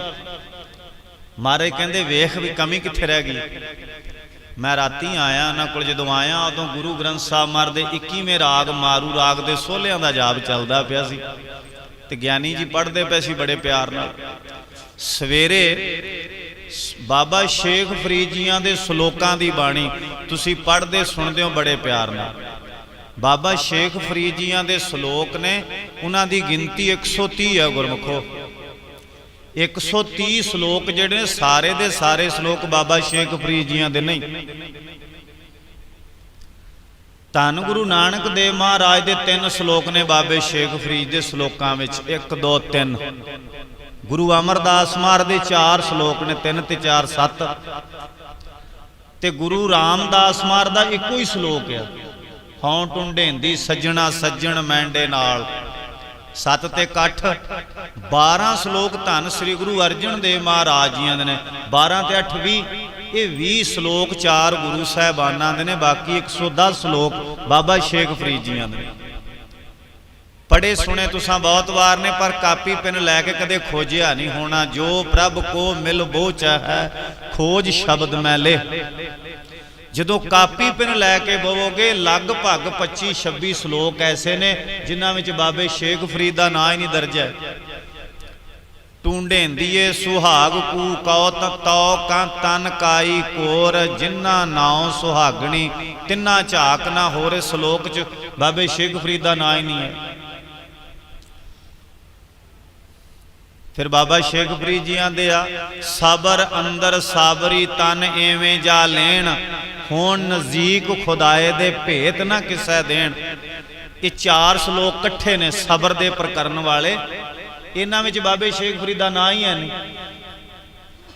ਤੋ ਇਹ ਸ਼ੰਕਾ ਨਹੀਂ ਕਰਨਾ ਕਿ ਇਹਨਾਂ ਸ਼ਲੋਕਾਂ ਵਿੱਚ 26 ਸ਼ਲੋਕਾਂ 'ਚ ਬਾਬੇ ਸ਼ੇਖ ਫਰੀਦ ਦਾ ਨਾਂ ਨਹੀਂ, ਵੀ ਹੋ ਸਕਦਾ ਕਿਤੇ ਸ਼ਲੋਕ ਬਾਬੇ ਸ਼ੇਖ ਫਰੀਦ ਦੇ ਹੋਣ ਹੀ ਨਾ ਐਸੀ ਗੱਲ ਨਹੀਂ। ਸ਼ੰਕਾ ਮਨੋਂ ਮਟਾਏ ਕੈ ਗੁਰ ਸਿੱਖਾਂ ਦੀ ਸੇਵ ਕਰੰਦਾ। ਸਿੱਖ ਨੇ ਜਿੱਦਣ ਸ਼ੰਕਾ ਪੈਦਾ ਕਰ ਲਿਆ ਗੁਰੂ ਤੇ ਜਾਂ ਗੁਰੂ ਦੀ ਕਰਨੀ ਤੇ, ਉਦਣ ਇਹ ਸਿੱਖ ਨਹੀਂ ਰਹੇਗਾ। ਉਦਣ ਇਹਦੇ ਕੋਲ 3 ਰੁਤਬੇ ਆ ਜਾਣਗੇ, ਸਾਕਤ, ਨਿੰਦਕ, ਦੁਸ਼ਟ। ਤੇ ਇਹਨੂੰ ਫਿਰ ਬਿਖਰਦਿਆਂ ਦੇਰੀ ਨਹੀਂ ਲੱਗਦੀ। ਖਿੰਨ ਮਾਹੇ ਬਿਦਾਰਿਆਂ, ਇਹਦਾ ਕਾਰੋਬਾਰ ਵੀ ਟੋਟੇ ਹੋ ਜਾਏਗਾ, ਇਹ ਆਪ ਵੀ ਖਿੰਡ ਪੁੜ ਜਾਏਗਾ, ਇਹਦਾ ਮਨ ਵੀ ਟੋਟੇ ਹੋ ਜਾਏਗਾ, ਕਿਤੇ ਥਾਂ ਜੋਗਾ ਨਹੀਂ ਰਹੇਗਾ। ਸ਼ੰਕਾ ਮਨੋਂ ਮਿਟਾਏ ਕੈ ਗੁਰ ਸਿੱਖਾਂ ਦੀ ਸੇਵ ਕਰੰਦਾ। ਗੁਰੂ ਕੇ ਸਿੱਖਾਂ ਦੀ ਸੇਵਾ ਕਰਨੀ ਹੈ, ਜਿਨ੍ਹਾਂ ਨੇ ਬਾਣੀ ਪੜ੍ਹੀ ਹੈ, ਜਿਨ੍ਹਾਂ ਨੇ ਬਾਣੀ ਸੁਣੀ ਹੈ, ਜਿਨ੍ਹਾਂ ਨੇ ਬਾਣੀ ਪ੍ਰਚਾਰੀ ਹੈ, ਜਿਨ੍ਹਾਂ ਨੇ ਬਾਣੀ ਗਾਈ ਹੈ, ਜਿਨ੍ਹਾਂ ਨੇ ਬਾਣੀ ਵਿਚਾਰੀ ਹੈ। ਤੋ ਇਹ ਜਿਹੜੇ 4 ਸ਼ਲੋਕ ਬਾਬਾ ਸ਼ੇਖ ਫਰੀਦ ਜੀ 'ਚ ਨਾਂ ਨਹੀਂ ਹੈ, ਸਾਰੇ 26 ਨੇ। ਸ਼ੰਕਾ ਨਹੀਂ ਕਰਨਾ। ਕਿਉਂ ਨਹੀਂ ਕਰਨਾ? ਕਿਉਂਕਿ ਜਦੋਂ ਭਗਤ ਕਬੀਰ ਸਾਹਿਬ ਜੀਆਂ ਦੇ 243 ਸ਼ਲੋਕ ਸਮਾਪਤ ਹੁੰਦੇ ਨੇ ਨਾ, ਤੇ ਸ਼ੁਰੂਆਤ ਕੀ ਹੁੰਦੀ ਹੈ? ਸ਼ਲੋਕ ਸ਼ੇਖ ਫਰੀਦ ਜੀਓ ਕੇ, ਇੱਕ ਓੰਕਾਰ ਸਤਿਗੁਰ ਪ੍ਰਸਾਦ, ਜਿਤ ਦਿਹਾੜੈ ਧਨ ਵਰੀ ਸਾਹਿਲ ਲੈ ਲਖਾਏ। ਸ਼ੁਰੂਆਤ ਵਿੱਚ ਦੱਸ ਦਿੱਤਾ ਪੜਨ ਵਾਲਿਆ, ਸਾਹਮਣੇ ਬਹਿ ਕੇ ਸੁਣਨ ਵਾਲਿਆ, ਇਹ ਜਿਹੜੇ ਸ਼ਲੋਕ ਚੱਲਣ ਲੱਗੇ ਨੇ ਇਹ ਸਾਰੇ ਦੇ ਸਾਰੇ ਸ਼੍ਰੋਮਣੀ ਦਰਵੇਸ਼ ਬਾਬਾ ਸ਼ੇਖ ਫਰੀਦ ਜੀਆਂ ਦੇ ਉਚਾਰਨ ਕੀਤੇ ਹੋਏ ਨੇ। ਚ ਗੁਰੂਆਂ ਦੇ ਸ਼ਲੋਕ ਦਰਜ ਨੇ, ਮਾਣ ਦਿੱਤਾ ਹੋਇਆ। ਇੱਥੇ ਤੇ ਕੋਈ ਗਰੀਬ ਦੇ ਘਰ, ਗਰੀਬ ਅਮੀਰ ਦੇ ਘਰ ਵੀ ਗੇੜੇ ਮਾਰੇ ਤੇ ਮਾਰੇ ਪਿਆ, ਲੋੜਵੰਦ ਹੋਣਾ ਮਾਰੀ ਜਾਏ, ਪਰ ਕਦੇ ਕੋਈ ਸ਼ਾਹੂਕਾਰ ਗਰੀਬ ਦੇ ਘਰ ਗੇੜਾ ਮਾਰ ਕੇ ਬਹਿੰਦਾ ਨਹੀਂ ਹੈ। ਆ ਵੇਖੋ ਹੁਣੇ ਤੁਸੀਂ ਸਵੇਰੇ ਬਾਣੀ ਸੁਣੀ ਆ, ਭਗਤ ਕਬੀਰ ਜੀਆਂ ਦੇ ਸ਼ਲੋਕ ਪੜੋ, ਸ਼ੇਖ ਫਰੀਦ ਜੀਆਂ ਸ਼ਲੋਕ ਪੜੋ ਤਾਂ ਗੁਰੂਆਂ ਦੇ ਸ਼ਲੋਕ ਦਰਜ ਨੇ ਵਿੱਚ। ਗੁਰੂ ਨਾਨਕ ਦੇਵ ਮਹਾਰਾਜ ਦੇ ਸ਼ਲੋਕ ਕਬੀਰ ਸਾਹਿਬ, ਫਰੀਦ ਸਾਹਿਬ ਦੀ ਬਾਣੀ ਸ਼ਲੋਕਾਂ 'ਚ। ਮੇਰਾ ਗੁਰੂ ਨਾਨਕ ਦੇਵ ਮਹਾਰਾਜ, ਗੁਰੂ ਅਮਰਦਾਸ ਮਹਾਰਾਜ, ਗੁਰੂ ਅਰਜਨ ਦੇਵ ਮਹਾਰਾਜ, ਇਹਨਾਂ ਗੁਰੂਆਂ ਦੇ ਸ਼ਲੋਕ ਬਾਬਾ ਸ਼ੇਖ ਫਰੀਦ ਦੇ ਸ਼ਲੋਕਾਂ 'ਚ ਦਰਜ ਕੀਤੇ ਨੇ। ਗੁਰੂ ਅੰਗਦ ਦੇਵ ਮਹਾਰਾਜ ਦਾ ਇੱਕ ਵੀ ਸ਼ਲੋਕ ਦੋਵਾਂ ਭਗਤਾਂ ਦੇ ਸ਼ਲੋਕਾਂ ਵਿੱਚ ਦਰਜ ਨਹੀਂ। 243 ਸ਼ਲੋਕ ਇੱਕ ਨੇ, 130 ਸ਼ਲੋਕ ਇੱਕ ਨੇ। ਗੁਰੂ ਅੰਗਦ ਦੇਵ ਮਹਾਰਾਜ ਦੇ ਸ਼ਲੋਕ ਨੇ ਉਹ ਵਾਰਾਂ ਵਿੱਚ ਹੀ ਦਰਜ ਨੇ, ਸ਼ਲੋਕ ਵਾਰਾਂ ਤੇ ਵਧੇਕ ਵਿੱਚ ਵੀ ਦਰਜ ਨਹੀਂ ਕੀਤੇ। ਤੋ ਭਗਤਾਂ ਦੇ ਸ਼ਲੋਕ ਜਿਹੜੇ ਨੇ, ਗੁਰੂਆਂ ਦੀਆਂ ਜਿਹੜੀਆਂ 22 ਵਾਰਾਂ ਨੇ, ਆ ਤੁਹਾਡੇ ਬੱਚਿਆਂ ਨੂੰ ਕ੍ਰਿਕਟ ਦੇ ਖਿਡਾਰੀਆਂ ਦਾ ਨਾਮ ਪਤਾ, ਐਕਟਰਾਂ ਦਾ ਪਤਾ, ਸਾਰੇ ਕੁਝ ਦਾ ਪਤਾ, ਪਰ ਜੇ ਨਹੀਂ ਪਤਾ ਤੇ ਗੁਰੂ ਗ੍ਰੰਥ ਸਾਹਿਬ ਦੇ 31 ਰਾਗਾਂ ਦਾ ਨਹੀਂ ਪਤਾ, ਜਾਂ ਗੁਰੂ ਗ੍ਰੰਥ ਸਾਹਿਬ ਦੀਆਂ 22 ਵਾਰਾਂ ਦਾ ਨਹੀਂ ਪਤਾ। ਇਹ ਜ਼ਰੂਰੀ ਹੋਣੀਆਂ ਚਾਹੀਦੀਆਂ। ਗੁਰੂ ਨਾਨਕ ਦੇਵ ਮਹਾਰਾਜ ਨੇ 3 ਵਾਰਾਂ ਉਚਾਰਨ ਕੀਤੀਆਂ। ਪਹਿਲੀ ਵਾਰ ਗੁਰੂ ਗ੍ਰੰਥ ਸਾਹਿਬ ਮਹਾਰਾਜ ਦੇ ਦੂਜੇ ਰਾਗ ਮਾਝ ਰਾਗ ਦੀ, ਮਲਕ ਮੁਰੀਦ ਤਥਾ ਚੰਦਰਹੜਾ ਸੋਹੀਆਂ ਕੀ ਧੁਨੀ ਗਾਵਣੀ। ਦੂਜੀ ਵਾਰ ਟੁੰਡੇ ਅਸਰਾਜੇ ਕੀ ਧੁਨੀ, ਆਸਾ ਰਾਗ ਦੀ ਵਾਰ। ਤੀਜੇ ਨੰਬਰ ਤੇ ਗੁਰੂ ਗ੍ਰੰਥ ਸਾਹਿਬ ਮਹਾਰਾਜ ਦੇ 28ਵੇਂ ਰਾਗ ਕਾਨੜਾ ਮਲਾਰ ਰਾਗ ਦੀ ਵਾਰ ਗੁਰੂ ਨਾਨਕ ਸਾਹਿਬ ਨੇ ਉਚਾਰਨ ਕੀਤੀ। ਤੇ ਗੁਰੂ ਅਮਰਦਾਸ ਮਹਾਰਾਜ ਨੇ 4 ਵਾਰਾਂ ਉਚਾਰਨ ਕੀਤੀਆਂ, 3 ਤੇ 4 7, ਤੇ ਗੁਰੂ ਰਾਮਦਾਸ ਮਹਾਰਾਜ ਨੇ 8 ਵਾਰਾਂ ਉਚਾਰਨ ਕੀਤੀਆਂ। 7 ਤੇ 8 15। ਗੁਰੂ ਅਰਜਨ ਦੇਵ ਮਹਾਰਾਜ ਨੇ 6 ਵਾਰਾਂ ਉਚਾਰਨ ਕੀਤੀਆਂ, 15 ਤੇ 6 21। ਇੱਕ ਗੁਰੂ ਗ੍ਰੰਥ ਸਾਹਿਬ ਦੀ ਵਾਰ ਰਾਏ ਬਲਵੰਡ ਤਥਾ ਸੱਤੈ ਡੂਮ ਆਖੀ, 2 ਗੁਰੂ ਕੇ ਰੁਬਾਬੀਆਂ ਨੇ ਗਾਇਨ ਕੀਤੀ ਹੋਈ ਹੈ। ਜੋ ਗੁਰੂ ਗ੍ਰੰਥ ਸਾਹਿਬ ਮਹਾਰਾਜ ਦੇ 18ਵੇਂ ਰਾਗ ਰਾਮਕਲੀ ਰਾਗ ਵਿੱਚ ਆ, ਤੇ ਇਸ ਰਾਗ ਦੀ ਖਾਸੀਅਤ ਇਹ ਕਿ ਇਸ ਰਾਗ ਦੀਆਂ 3 ਵਾਰਾਂ ਨੇ, ਬਾਕੀ ਕਿਸੇ ਰਾਗ ਵਿੱਚ 3 ਵਾਰਾਂ ਨਹੀਂ ਹੈ। ਕੁਝ ਰਾਗਾਂ ਵਿੱਚ 2-2 ਵਾਰਾਂ ਨੇ, 2-2 ਗੁਰੂਆਂ ਦੀ, ਜਿਵੇਂ ਗੌੜੀ ਗੁਰੂ ਗ੍ਰੰਥ ਦਾ ਤੀਜਾ ਰਾਗ ਹੈ, 2 ਵਾਰਾਂ ਆਉਣਗੀਆਂ, ਗੌੜੀ ਕੀ ਵਾਰ ਮਹੱਲਾ ਚੌਥਾ, ਗੌੜੀ ਕੀ ਵਾਰ ਮਹੱਲਾ ਪੰਜਵਾਂ। ਗੁਜਰੀ ਰਾਗ ਦੀਆਂ ਵੀ 2 ਵਾਰਾਂ ਨੇ। ਜੈਤਸਰੀ ਰਾਗ ਦੀ ਇੱਕ ਵਾਰ ਹੈ 11ਵੇਂ ਰਾਗ ਦੀ। ਤੋ ਇਹ ਗੁਰੂ ਗ੍ਰੰਥ ਸਾਹਿਬ ਮਹਾਰਾਜ ਦੀ ਬਾਣੀ ਅੰਦਰ ਵਾਰਾਂ ਵਿੱਚ ਸ਼ਲੋਕ ਜਿਹੜੇ ਨੇ ਉਹਨਾਂ ਵਿੱਚ ਭਗਤਾਂ ਦੇ ਸ਼ਲੋਕ ਵੀ ਦਰਜ ਨੇ। ਬਾਣੀ ਪੜਨ ਵਾਲੇ ਗੁਰੂ ਕੇ ਵਜ਼ੀਰ ਬੈਠੇ ਨੇ ਤੇ ਭਗਤਾਂ ਦੇ ਸ਼ਲੋਕ ਜਿਹੜੇ ਨੇ ਉਹ ਵਾਰਾਂ ਵਿੱਚ ਦਰਜ ਨੇ ਤੇ ਗੁਰੂਆਂ ਦੇ ਸ਼ਲੋਕ ਭਗਤਾਂ ਦੇ ਸ਼ਲੋਕਾਂ ਵਿੱਚ ਦਰਜ ਨੇ। ਇਹ ਅਮੀਰੀ ਤੇ ਗਰੀਬੀ ਦਾ ਫਰਕ ਮਿਟਾਤਾ, ਇਹ ਜਾਤ ਪਾਤ ਦਾ ਫਰਕ ਮਿਟਾਤਾ, ਇਹ ਊਚ ਨੀਚ ਦਾ, ਇਹ ਦੇਸ਼ ਖਿੱਤਾ ਬਰਾਦਰੀ ਦਾ ਫਰਕ ਮਿਟਾਤਾ ਗੁਰੂ ਸਾਹਿਬਾਨ ਨੇ। ਤੋ ਮਹਾਰਾਜ ਆਂਦੇ ਆ ਵੀ ਮੈਂ ਤੇਰੇ ਉੱਤੇ ਨਜ਼ਰ ਕਰਨਾ ਸਵੱਲੀ, ਲੱਖ ਖੁਸ਼ੀਆਂ ਪਾਤਸ਼ਾਹੀਆਂ ਜੇ ਸਤਿਗੁਰ ਨਜ਼ਰ ਕਰੇ। ਤਾਂ ਮਹਾਰਾਜ ਆਂਦੇ ਆ ਵੀ ਮੈਂ ਤੇਰੇ ਤੇ ਸਵੱਲੀ ਨਜ਼ਰ ਕਰਨਾ ਵਾ। ਤੇ ਆਪਾਂ ਕਵਾਂਗੇ ਮਹਾਰਾਜ ਕਰੋ, ਬੜੀ ਲੋੜ ਹੈ ਤੁਹਾਡੀ ਸਵੱਲੀ ਨਜ਼ਰ ਦੀ। ਮਹਾਰਾਜ ਕਹਿਣ ਲੱਗੇ ਤੇਰੇ ਉੱਤੇ ਨਜ਼ਰ ਤੇ ਮੈਂ ਸਵੱਲੀ ਕਰਨਾ, ਪਰ ਜਦੋਂ ਸਵੱਲੀ ਨਜ਼ਰ ਤੇਰੇ ਤੇ ਕਰਨਾ ਨਾ ਤੇ ਅੱਗਿਓਂ ਤੇਰਾ ਹਿਰਦਾ ਮੈਨੂੰ ਸਵੱਲੀ ਨਜ਼ਰ ਦਾ ਪਾਤਰ ਨਜ਼ਰ ਨਹੀਂ ਆਉਂਦਾ। ਇਹਨਾਂ ਹੀ ਬਾਬਾ ਸ਼ੇਖ ਫਰੀਦ ਜੀਆਂ ਦੇ ਸ਼ਲੋਕਾਂ ਵਿੱਚ ਮਹਾਰਾਜ ਨੇ ਸ਼ਲੋਕ ਦਰਜ ਕੀਤਾ, ਨਾਨਕ ਘਰ ਹੀ ਬੈਠਿਆਂ ਸੌ ਮਿਲੈ ਜੇ ਨੀਅਤ ਰਾਸ ਕਰੇ। ਮਹਾਰਾਜ ਆਂਦੇ ਅਸੀਂ ਤੇਰੇ ਉੱਤੇ ਸਵੱਲੀ ਨਜ਼ਰ ਕਰ ਦਿੰਦੇ ਆ, ਤੇਰੇ ਘਰ ਵਿੱਚ ਲੱਖਾਂ ਖੁਸ਼ੀਆਂ ਲੱਖਾਂ ਪਾਤਸ਼ਾਹੀਆਂ ਬਰਕਰਾਰ ਹੋ ਜਾਣਗੀਆਂ, ਪਰ ਇਹਦੇ ਵਿੱਚ ਬਾਅਦ ਸ਼ਰਤ ਹੈ ਕਿ ਤੂੰ ਆਪਣੀ ਨੀਅਤ ਰਾਸ ਕਰ ਲੈ। ਨਾਨਕ ਘਰ ਹੀ ਬੈਠਿਆਂ ਸੌ ਮਿਲੈ ਜੇ ਨੀਅਤ ਰਾਸ ਕਰੇ। ਜੇ ਸੁਭਾਵਨਾ ਅਲੰਕਾਰਿਆ, ਜੇ ਗੁਰੂ ਸਾਹਿਬ ਦੀ ਨਜ਼ਰ ਸਵੱਲੀ ਹੋ ਜਾਏ ਤੇ ਸਾਡੇ ਕਾਰੋਬਾਰ ਰਾਜ ਭਾਗ ਬਣਦਿਆਂ ਦੇਰੀ ਨਹੀਂ ਲੱਗਦੀ। ਤੇ ਮਹਾਰਾਜ ਕਹਿੰਦੇ ਕਰਵਾਉਣਾ ਕਿੰਨੇ ਆ, ਤੂੰ ਆਪਣੀ ਨੀਅਤ ਰਾਸ ਕਰ ਲੈ ਤੇ ਅਸਾਂ ਤੇਰੇ ਉੱਤੇ ਰਹਿਮਤ ਕਰਦਿਆਂ ਦੇਰੀ ਨਹੀਂ ਲਾਉਣੀ। ਇਹ ਗੁਰੂ ਸਾਹਿਬ ਦੀ ਵਡਿਆਈ। ਤੋ ਮਹਾਰਾਜ ਨੇ ਕਿਰਪਾ ਕੀਤੀ ਆ, ਲੱਖਾਂ ਖੁਸ਼ੀਆਂ ਬਣੀਆਂ ਨੇ ਕਿ ਗੁਰੂ ਸਾਹਿਬ ਦਾ ਦਰਬਾਰ ਸੋਹਣਾ ਬਣਿਆ। ਵੱਡਾ ਤੇਰਾ ਦਰਬਾਰ ਸੱਚਾ ਤੁਧ ਤਖਤ, ਤੇ ਨਵਾਂ ਦਰਬਾਰ ਬਣਿਆ ਤੇ ਜਿਹਦੇ ਵਿੱਚੋਂ ਆਵਾਜ਼ ਆਉਣੀ ਹੈ, ਸਾਹਿਬ ਮੇਰਾ ਨੀਤ ਨਵਾਂ ਸਦਾ ਸਦਾ ਦਾਤਾਰ। ਤੇ ਨਵੇਂ ਦਰਬਾਰ ਦੀਆਂ ਖੁਸ਼ੀਆਂ ਨੂੰ ਮੁੱਖ ਰੱਖਦਿਆਂ ਤੁਸਾਂ ਸਾਰੀਆਂ ਸੰਗਤਾਂ ਨੇ ਮਨ ਬਚ ਕਰਮਾਂ ਕਰਕੇ, ਤਨ ਕਰਕੇ, ਮਨ ਕਰਕੇ, ਧਨ ਕਰਕੇ ਸੇਵਾਵਾਂ ਕੀਤੀਆਂ ਤੇ ਗੁਰੂ ਗ੍ਰੰਥ ਸਾਹਿਬ ਮਹਾਰਾਜ ਦੀ ਪਾਕ ਪੁੱਤਰ ਬਾਣੀ ਦਾ ਪ੍ਰਕਾਸ਼ ਹੋਇਆ। ਅਖੰਡ ਪਾਠ ਸਾਹਿਬਾਂ ਦੇ ਭੋਗ ਪਏ ਆ। ਰਾਗੀ ਸਾਹਿਬਾਨਾਂ ਨੇ ਆਪ ਜੀ ਨੂੰ ਕੀਰਤਨ ਸਰਵਣ ਕਰਾਇਆ ਤੇ ਸ਼ਬਦ ਗਾ ਰਹੇ ਸੀ, ਵਾਹੋ ਵਾਹੋ ਬਾਣੀ ਨਿਰੰਕਾਰ ਹੈ ਤਿਸ ਜੀਵੜ ਅਵਰ ਨਾ ਕੋਏ। ਆਪਾਂ ਘਰਾਂ 'ਚ ਬੈਠੇ ਨਾ ਬਹੁਤ ਸਾਰੀਆਂ ਗੱਲਾਂ ਕਰਦੇ ਕਰਦੇ ਕਿ ਵੀ ਗੱਲ ਕਰਨੇ ਆ, ਰੱਬ ਨੇ ਮੈਨੂੰ ਬੜਾ ਕੁਝ ਦਿੱਤਾ, ਰੱਬ ਨੇ ਮੈਨੂੰ ਬੜਾ ਕੁਝ ਦਿੱਤਾ। ਮਾਈਆਂ ਕੇ ਗੱਲ ਕਰਦੀਆਂ ਹੁੰਦੀਆਂ, ਜੇ ਇਹਨਾਂ ਦਾ ਪੇਕਾ ਘਰ ਵੀ ਸੁਖਾਲਾ ਹੋਵੇ ਨਾ ਤੇ ਅੱਗੋਂ ਇਹ ਆਪ ਵੀ ਸੌਖੇ ਘਰ 'ਚ ਹੋਣ ਤੇ ਅੱਗੋਂ ਇਹਨਾਂ ਦੀ ਧੀ ਵੀ ਕਿਸੇ ਸੌਖੇ ਘਰ ਰੋਟੀ ਖਾਂਦੀ ਹੋਵੇ ਨਾ, ਤੇ ਅਕਸਰ ਜਿਹੜੀ ਮਾਂ ਆ ਨਾ ਉਹ ਗੱਲਾਂ ਕਰਦੀ ਹੈ, ਰੱਬ ਨੇ ਕਿ ਚਿੜੀਆਂ ਦਾ ਦੁੱਧ ਨਹੀਂ ਦਿੱਤਾ, ਬਾਕੀ ਸਭ ਕੁਝ ਦਿੱਤਾ। ਮੈਂ ਬੇਨਤੀ ਕਰਾਂ ਉਹ ਮਾਂ ਨੂੰ ਕਿ ਮਾਤਾ ਚਿੜੀਆਂ ਦਾ ਦੁੱਧ ਹੁੰਦਾ ਹੀ ਨਹੀਂ, ਜੇ ਹੁੰਦਾ ਤੇ ਤੈਨੂੰ ਤੇਰੇ ਗੁਰੂ ਗ੍ਰੰਥ ਸਾਹਿਬ ਮਹਾਰਾਜ ਨੇ ਉਹ ਵੀ ਦੇ ਦੇਣਾ ਸੀ, ਕਿਉਂਕਿ ਜੋ ਮੰਗਾ ਠਾਕੁਰੇ ਆਪਣੇ ਤੇ ਸੋਈ ਸੋਈ ਦੇਵੇ। ਤਾਂ ਉਸ ਤੋਂ ਬਾਅਦ ਗੱਲ ਆਉਂਦੀ ਵੀ ਰੱਬ ਨੇ ਸਭ ਕੁਝ ਦਿੱਤਾ ਹੈ। ਮਹਾਰਾਜ ਆਂਦੇ ਆ, ਵਾਹੋ ਵਾਹੋ ਬਾਣੀ ਨਿਰੰਕਾਰ ਹੈ ਤਿਸ ਜੀਵੜ ਅਵਰ ਨਾ ਕੋਏ। ਜਿਸ ਬੰਦੇ ਨੂੰ, ਜਿਸ ਗੁਰਸਿੱਖ ਨੂੰ, ਮਾਈ ਭਾਈ ਬਾਲਕ ਬਿਰਧ ਨੂੰ ਗੁਰੂ ਨਾਨਕ ਸਾਹਿਬ ਨੇ ਕਿਰਪਾ ਕੀਤੀ ਕਿ ਉਹ ਰਾਤੀ ਰਹਿਰਾਸ ਸਾਹਿਬ ਦਾ ਨਿਤਨੇਮ ਕਰਦਾ, ਸੌਣ ਲੱਗਿਆਂ ਸੋਲਾ ਸਾਹਿਬ ਦੀ ਬਾਣੀ ਪੜ੍ਹਦਾ, ਅੰਮ੍ਰਿਤ ਵੇਲੇ ਉੱਠਦਾ, ਵਾਹਿਗੁਰੂ ਵਾਹਿਗੁਰੂ ਕਰਦਾ, ਮੂਲ ਮੰਤਰ ਦਾ ਗੁਰ ਮੰਤਰ ਦਾ ਜਾਪ ਕਰਦਾ ਤੇ ਫਿਰ ਜਪਜੀ ਸਾਹਿਬ ਨਿਤਨੇਮ ਕਰਦਾ ਪੰਜ ਬਾਣੀਆਂ ਦਾ। ਉਹ ਮਹਾਰਾਜ ਆਂਦੇ ਆ ਵੀ ਵਾਹੋ ਵਾਹੋ ਬਾਣੀ ਨਿਰੰਕਾਰ ਹੈ ਤਿਸ ਜੀਵੜ ਅਵਰ ਨਾ ਕੋਏ। ਗੁਰਬਾਣੀ ਤੋਂ ਵੱਡੀ ਦਾਤ ਗੁਰੂ ਨਾਨਕ ਦੇ ਘਰ ਕੋਈ ਹੋਰ ਹੈ ਹੀ ਨਹੀਂ। ਆ ਜਿੰਨੇ ਤੁਸੀਂ ਬਾਣੀ ਪੜ੍ਹਦੇ ਹੋ ਨਾ, ਜਿਨ੍ਹਾਂ ਨੂੰ ਨਿਤਨੇਮ ਕਰਨਾ ਆਉਂਦਾ, ਤੁਸੀਂ ਦਿਨ ਰਾਤ ਆਪਣੇ ਨਾ ਗੁਰੂ ਦਾ ਸ਼ੁਕਰਾਨਾ ਕਰਦੇ ਨਾ ਥੱਕਿਆ ਕਰੋ। ਤੁਹਾਨੂੰ ਰੱਬ ਨੇ ਸਭ ਤੋਂ ਦੁਨੀਆ ਦੀ ਵੱਡੀ ਦਾਤ ਦੇ ਕੇ ਨਿਵਾਜਿਆ ਹੋਇਆ। ਆਖੋ ਸਤਨਾਮ ਸ੍ਰੀ ਵਾਹਿਗੁਰੂ। ਇਹਨੂੰ ਕਹਿੰਦੇ ਆ ਗਰੀਬ ਨਿਵਾਜ ਗੁਸਾਈਆਂ ਮੇਰਾ ਮਾਥੈ ਛਤਰ ਧਰੇ। ਤੇ ਜੇ ਤੁਸੀਂ ਆਖੋ ਜੀ ਇਹ ਤੋਂ ਵੱਡੀ ਨਾਮ ਦੀ ਦਾਤ ਆ, ਤਾਂ ਮਾਰਦੇ ਜੇਵੜ ਆਪ, ਜੇਵੜ ਵੱਡਾ ਵਾਹਿਗੁਰੂ ਆਪ ਹੈ ਨਾ। ਗੁਰੂ ਗ੍ਰੰਥ ਸਾਹਿਬ ਮਹਾਰਾਜ ਵਾਹੋ ਵਾਹੋ ਬਾਣੀ ਨਿਰੰਕਾਰ ਹੈ ਤਿਸ ਜੇਵੜ ਅਵਰ ਨਾ ਕੋਏ। ਗੁਰੂ ਬਾਣੀ ਤੋਂ ਵੱਡੀ ਕੋਈ ਦਾਤ ਨਹੀਂ ਹੈ। ਮਹਾਰਾਜ ਨੇ ਕੁੰਡੀ ਰੱਖੀ ਵੀ ਇੱਕ ਦਾਤ ਹੈ ਵੇ। ਜੇਵੜ ਆਪ, ਜਿੱਡਾ ਵੱਡਾ ਵਾਹੋ ਵਾਹੋ ਬਾਣੀ ਨਿਰੰਕਾਰ ਹੈ, ਜਿੱਡਾ ਵੱਡਾ ਨਿਰੰਕਾਰ ਆਪ ਹੈ ਨਾ, ते वड तेरी दात, उन्नी वड्डी वाहगुरू दे नाम दी दात आ। रब ने साडे तो भी लुको के नहीं रखी। जिदन पंजां प्यारियां दे पेश होए, पंज प्यारे ने पहला गुरसिख नूं आख्या मूल मंत्र दृढ़ करो, गुर मंत्र दृढ़ करो। हाँ, दृढ़ करके उत्थे 5 वार पढ़ के रख लिया, मुड़ के कदे जपिया ही नहीं है।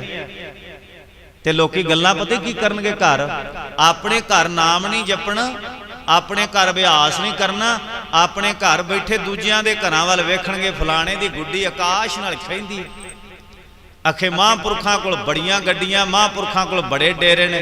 तैनूं पता महापुरखां दे कोल होर रहण नूं कमरा बने ना बने, पहला नाम घर पहला बनिया हुंदा। वो नाम दी बरकत आ सारी। जिथे परमेश्वर दा नाम जपिया गया उत्थे बरकतां आउणियां आउणियां ने। समझ ते तुहानूं सारी है, पढ़े लिखे हो तुसी, तुसी बड़ी सियाणप है तुहाडे कोल, पर जिहड़ी गल वेखण वाली हुंदी वो वेंदे नहीं है। गुरद्वारे जाके वेखणगे भी दाल च लूण घट सी कि वध सी, खीर बनी कि नहीं बनी, वेखण वाली चीज़ है। महापुरखां उत्थे नाम घर बनाया है, वो नाम घर दे विच कदे पैर धर के बह के वेखना सी, कदे साधु महात्मा नाल नाम जप के वेखना सी। जदों किसी साधु नाल जुड़ के नाम जपोगे ना, उहदे विच रस वखरा बनेगा दुनिया नालों, ते उस नाम दी बरकत दे नाल फिर दिन रात दा एक रस जिहड़ा वो नाम दा प्रवाह चलदा रहिंदा। जिड्डी वड्डी परमेश्वर दे बाणी दी दात है, उड्डी वड्डी परमेश्वर दे नाम दी दात है। साडे तो साडे गुरु ने दोवें चीज़ां लुका के नहीं रखियां। ते की आख्या, खालसा मेरो रूप है खास, खालसा मेरा खास रूप है। तो महाराज ने इस बाणी दे लड़ लाया। हुण महाराज बचन तुसीं पढ़दे हो, धुर की बाणी आई, इहड़ा आई शब्द है ना, ये धन गुरु ग्रंथ साहब महाराज की पाक पवित्र बाणी विच बेशुमार वार लिखिया। जपजी साहब ही पढ़ो, जपजी साहब च पहला पाठ आउंदा है, आई पंथी सगल जमाती मन जीतै जग जीत, आदेश तिसै आदेश, आद नील अनाद अनाहत जुग जुग एको वेस। आई दा पहला अर्थ है गुरु ग्रंथ साहब महाराज दे पहले 8 अंगां दे विच जपजी साहब च आई दा मतलब आ साखियात। जपजी साहब च उत्तर दिता होया, पर हुण पढ़ाए कौन जां पढ़े कौन इन्हां गल्लां नूं? तुहाडे जो कई सज्जण जी ने 16 पन्नियां दी अखबार रोज़ पढ़ लेंदे, सवेरे पढ़ लेंदे आ, दोपहरे फिर रोटी टी खा के वेला हुंदा, दलीप कौरे चाह दा घुट बना, हाँ थके पे, दलीप कौर चाह बना दिंदी, चाह पींदा पींदा फिर ऐनक ला के अखबार फड़ के बहिंदा, सारी सवेर दी पढ़ी अखबार दोपहरे फिर पढ़ लेना जी, शाम तक ने दूजी बार चुकनी अखबार। ते ओ परले अंदर कांस दे उत्ते गुटका साहब पिया, 16 पन्नियां दी अखबार 2 बार पढ़ लैंदा। ते जपजी साहब दे 8 अंग ने कदे मां दे शेर ने पढ़ के नहीं वेखे। ते जे आंदा मैं गुरु नानक साहब दा सिख है, महाराज ने गुर सतगुर का जो सिखिया खाए, सो भलकै उठ हर नाम ते आवे, उद्यम करे भलके प्रभाती, इशनान करे अमृत सर नावे, चढ़े दिवस गुरबाणी गावे। गुरु ग्रंथ साहब महाराज दी बाणी गैन करनी सी, उधर ध्यान नहीं कीता। जपजी साहब दे विच ही आई दे अर्थ दसे ने, आई पंथी सगल जमाती मन जीतै जग जीत। आई दा अर्थ है गुर ईसर गुर गोरख बर्मा गुर पार्वती माई। आ विश्राम तो बाद जिहड़ा पार्वती माई 2 अखर ने ना, इहदा मतलब है आई पंथी। शिवजी दी घर वाली है माता पार्वती, ते जोगी जिहड़े ने शिवजी भगवान की आराधना करते। शिवजी दी घर वाली दे नां उत्ते जोगियां दे 12 श्रोमणी पंथ ने, 12 पंथ ने जोगियां दे। 12 पंथां विचों आई पंथ श्रोमणी। जिवें सिख कौम दे विच सब तो पहला दल होंद विच आए, बुढ़ा दल, तरना दल, फिर उस तो बाद टकसालां आईयां, हौली हौली मार ने कृपा की, महापुरखां दी कार सेवा संप्रदाय सेवा पंथी आए, निर्मला पंथ आया। जिवें सिख कौम दियां ये संप्रदावां ने, इसे तरह जोगियां दे 12 फिरके ने। उन्हां 12 फिरकियां विचों श्रोमणी फिरका जिहड़ा वो आई पंथी है, जिहड़ा शिवजी भगवान दी घर वाली माता पार्वती दे नां ते रखिया होया। जपजी साहब दे विच ही 2 गल्लां लिखियां ने, उत्तर पहला दे दिता ते प्रश्न जाके अगे पैदा किया। आई पंथी सगल जमाती मन जीता जग जीत। आई पंथ दा उतरिया पार्वती माई। जिहड़ा बचन आपां पढ़ने धुर की बाणी आई, आई दा पहला अर्थ गुरबाणी दे अंदर पार्वती। जे जपजी साहब च आई दे अर्थ करने ने, पहला अर्थ पार्वती। ते इन्ना ही आदेश वालियां 4 पौड़ी अगे चलोगे उत्थे पाठ हुंदा है। हुण ना तुहाडा ध्यान जपजी साहब च केंद्रित हो गया, उतरा भावें घर बैठे पढ़ो तो पता न लगे कदों पत्रे पलटे गए। जपजी साहब दे विच ही दूजा अर्थ लिखिया, सुन गल्लां आकाश की कीटां आई रीस। इत्थे आई शब्द है ते पाठ आया धुर की बाणी आई। ਉਹਦੇ ਵਿੱਚ ਤੇ ਜਪਜੀ ਸਾਹਿਬ ਦੇ ਨਾਲ 2 ਅੱਖਰਾਂ 'ਚ ਫਰਕ ਹੈ। ਅੱਖਰ ਉਹੋ ਹੀ ਨੇ, ਐੜੇ ਨੂੰ ਕੰਨਾਂ ਤੇ ਈੜੀ ਨੂੰ ਬਿਹਾਰੀ ਲੱਗੀ ਹੋਈ। ਉੱਥੇ ਮਾਰੇ ਦੇ ਸੁਣ ਗੱਲਾਂ ਆਕਾਸ਼ ਕੀ ਕੀਟਾਂ ਆਈ ਰੀਸ। ਸਾਦੇ ਜੇ ਅਰਥ ਨੇ ਕਿ ਸੁਣ ਗੱਲਾਂ ਆਕਾਸ਼ ਕੀ, ਆਕਾਸ਼ ਉੱਚਾ ਨਾ ਆਪਣੇ ਤੋਂ। ਜਿੰਨੇ ਵੀ ਤਤ ਬੇਤੇ ਮਹਾਂਪੁਰਖ ਨੇ, ਗੁਰੂ ਪੀਰ ਮੁਰੀਦ ਸ਼ਹੀਦ, महापुरख जिन्हां ने नाम दियां कमाइयां कीतियां, शहीद जिन्हां ने कौम लई कुर्बानियां कीतियां, वो साडे तो आकाश वांगू उच्चे ने। उनका रुतबा उच्चा कौम दे अंदर। उच्ची सुच्ची बिरती वाले तत बेते ब्रह्म ज्ञानी, ब्रह्म स्रोत्री, ब्रह्म नेष्टी महापुरखां दा जीवन वेख के कीटां आई रीस। जमाने विच विचरण वाले निंदक दुष्ट बिरती दे बंदे जिहड़े ना, उन्हां दे मन च रीस लग गई, यार आ बाबे नंद लैंदे, आपां भी क्यों ना होवे कि संत बन जाइए। बड़ी औखी मंजिल आ, बड़ी औखी मंजिल आ। एवें नहीं गुरु नानक साहब ने आख्या, आखण औखा साचा नाम। मूल मंत्र इक्को ही है ना। मूल मंत्र पढ़न बवोगे 14 रिश्तेदार याद आ जाएंगे, इक्को मूल मंत्र का जाप करदे आ। ते वाहिगुरु गुर मंत्र आ 5 वारी कहोगे घट तो घट, 5 बार वाहिगुरु कहोगे, पता नहीं मन जेड़ा कित्थे कितक चला जाए। निमख मैं 4 कुंट फिर आवे। निमख एक अख दे फरके विच मन जेड़ा 4 कुंटां दी सैर करदा, सिमरन च नहीं टिकदा है। जे टिकदा हुंदा तां भगत कबीर साहब नूं ये गल कहण दी लोड़ नहीं सी है कि जीव जे मन नहीं ना चढ़दा ते मन नूं जे जुड़दा नहीं, इस मन नूं मोड़ मोड़ के फिर लियाउणा उहदे विच। ये मन जिहड़ा टिकदा नहीं है। वो जदों महाराज दे किसे तत्त बेते महापुरख नूं कोई संसारी बंदा वेखदा, सुण गल्लां आकाश की कीटां आई रीस। महापुरखां वल वेख के कीट कहिए, कीड़े हुंदे हमेशा गंदगी दे जां धरती ते चलण वाले। जिहड़े आम दुनियावी लोक ने, साकत निंदक दुष्ट बिरती दे मालक, उन्हां नूं भी रीस आ गई। आई दा मतलब हुंदा तरीके दा आ जाना। सुण गल्लां आकाश की कीटां आई रीस। रीस लग गई। पर ये तुहानूं सारिआं नूं पता है, तुहाडे घरीं कुक्कड़ ने, कुक्कड़ सारिआं ने रखे वेखे आ, ते हंस किसे विरले बंदे ने वेखे। ते महाराज की बचन लिखदे आ, हंसा सेती चेत्यो लासै कुक्कड़ दी उडारी। कुक्कड़ जे वध तो वध उडारी भरेगा तो कंध ते बह जाएगा, जे कंधों बाली छाल मारेगा तो घर च जे कोई दरख्त होया तो उत्ते जा बहेगा, जे उत्थों उहनूं कोई हलाशेरी दोगे तो कोठे ते आ जाएगा, फिर थल्ले छाल मारेगा। कुक्कड़ ते घर दे बनेरे तक छाल मारदा, पर हंस जिहड़ा 250 कोहां तक दी लम्मी उड़ान भरदा है। ते महाराज ने हंसा सेती चेत्यो लासै कुक्कड़ दी उडारी। कुक्कड़ां दी उडारी जिहड़ी है हंसां दी बराबरी नहीं कर सकती।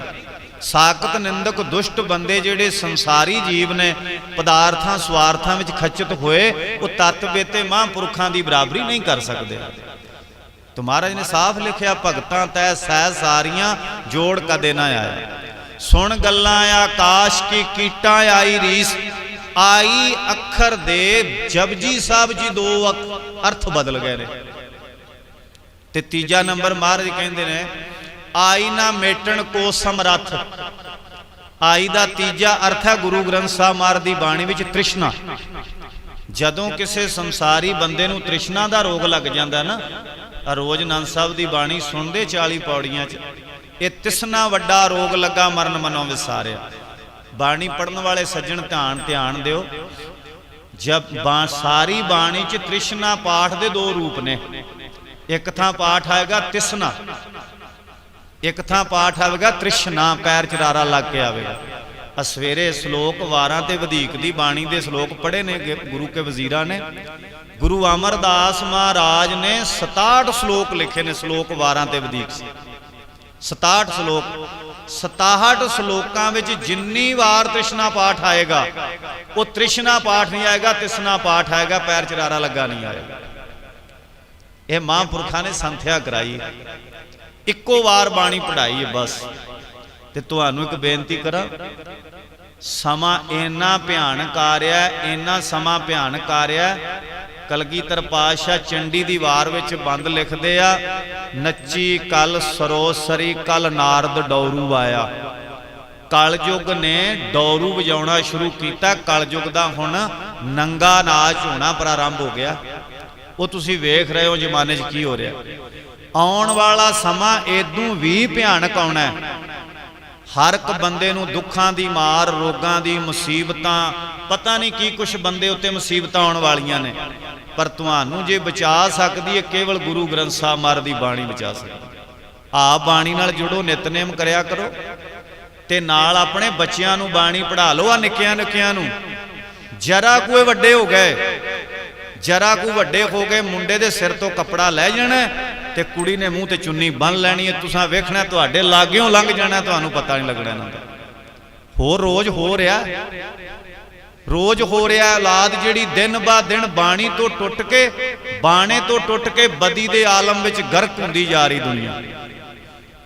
ਜੇ ਇਹਨਾਂ ਬੱਚਿਆਂ ਕੋਲ ਬਾਣੀ ਹੋਈ ਤਾਂ ਗੁਰੂ ਗ੍ਰੰਥ ਸਾਹਿਬ ਮਹਾਰਾਜ ਕਹਿੰਦੇ ਆ ਤੁਹਾਡੀ ਜੜ ਜਿਹੜੀ ਪਤਾਲ 'ਚ ਲੱਗ ਜਾਣੀ ਹੈ। ਰਹਿੰਦੀ ਦੁਨੀਆ ਤੱਕ ਤੁਹਾਡਾ ਇਹੋ ਖਾਨਦਾਨ, ਚੀਮੇ ਹੋ, ਚੱਠੇ ਹੋ, ਵਿਰਕੋ, ਵੜੈਚ ਹੋ, ਜਿਹੜੇ ਵੀ ਬੈਠੇ ਹੋ, ਤੁਹਾਡਾ ਇਹ ਖਾਨਦਾਨ ਪੀੜ੍ਹੀ ਦਰ ਪੀੜ੍ਹੀ ਚੱਲਦਾ ਜਾਏਗਾ। ਤੁਹਾਡਾ ਨਾਮ ਆਬਾਦ ਰਹੇਗਾ, ਪੁੱਤੀ ਗੰਢ ਪਵੇ ਸੰਸਾਰ। ਜੇ ਬੱਚਿਆਂ ਕੋਲ ਬਾਣੀ ਨਾ ਆਈ, ਬਾਣੀ ਇਹਨਾਂ ਨਾ ਪੜ੍ਹੀ, ਬਾਣੀ ਕੰਠ ਨਾ ਕੀਤੀ, ਬਾਣੀ ਦੇ ਸਿਧਾਂਤ ਨੂੰ ਨਾ ਫੋਲੋ ਕੀਤਾ, ਤਾਂ ਮਹਾਰਾਜ ਪਤਾ ਕੀ ਕਹਿੰਦੇ ਨੇ? ਮਹਾਰਾਜ ਕਹਿੰਦੇ ਆ, ਹਰ ਰੁੱਖੀ ਰੋਟੀ ਖਾਏ ਸੰਭਾਲੈ, ਹਰ ਅੰਤਰ ਬਾਹਰ ਨਦਰ ਨਿਹਾਲੈ, ਖਾਏ ਖਾਏ ਕਰੇ ਬਦ ਫੈਲੀ, ਜਾਣ ਵਿਸੂ ਕੀ ਵਾੜੀ ਜੀ। ਸੰਤਾਂ ਸੇਤੀ ਰੰਗ ਨਾ ਲਾਏ। ਗੁਰੂ ਗ੍ਰੰਥ ਸਾਹਿਬ ਮਹਾਰਾਜ ਦੇ ਅੰਦਰ 36 ਮਹਾਂਪੁਰਖਾਂ ਦੀ ਬਾਣੀ ਹੈ। ਮੈਂ ਇਹਨਾਂ ਨੂੰ ਸੰਤ ਮੰਨਣਾ। ਹਮਰਾ ਭਰਤਾ ਬਡੋ ਬਵੇਕੀ ਆਪੇ ਸੰਤ ਕਹਾਵੇ। ਸੰਤਾਂ ਸੇਤੀ ਰੰਗ ਨਾ ਲਾਏ। ਰੰਗ ਦਾ ਅਰਥ ਇੱਥੇ ਸੰਸਕ੍ਰਿਤ ਜ਼ੁਬਾਨ ਵਿੱਚ ਪ੍ਰੇਮ ਹੈ।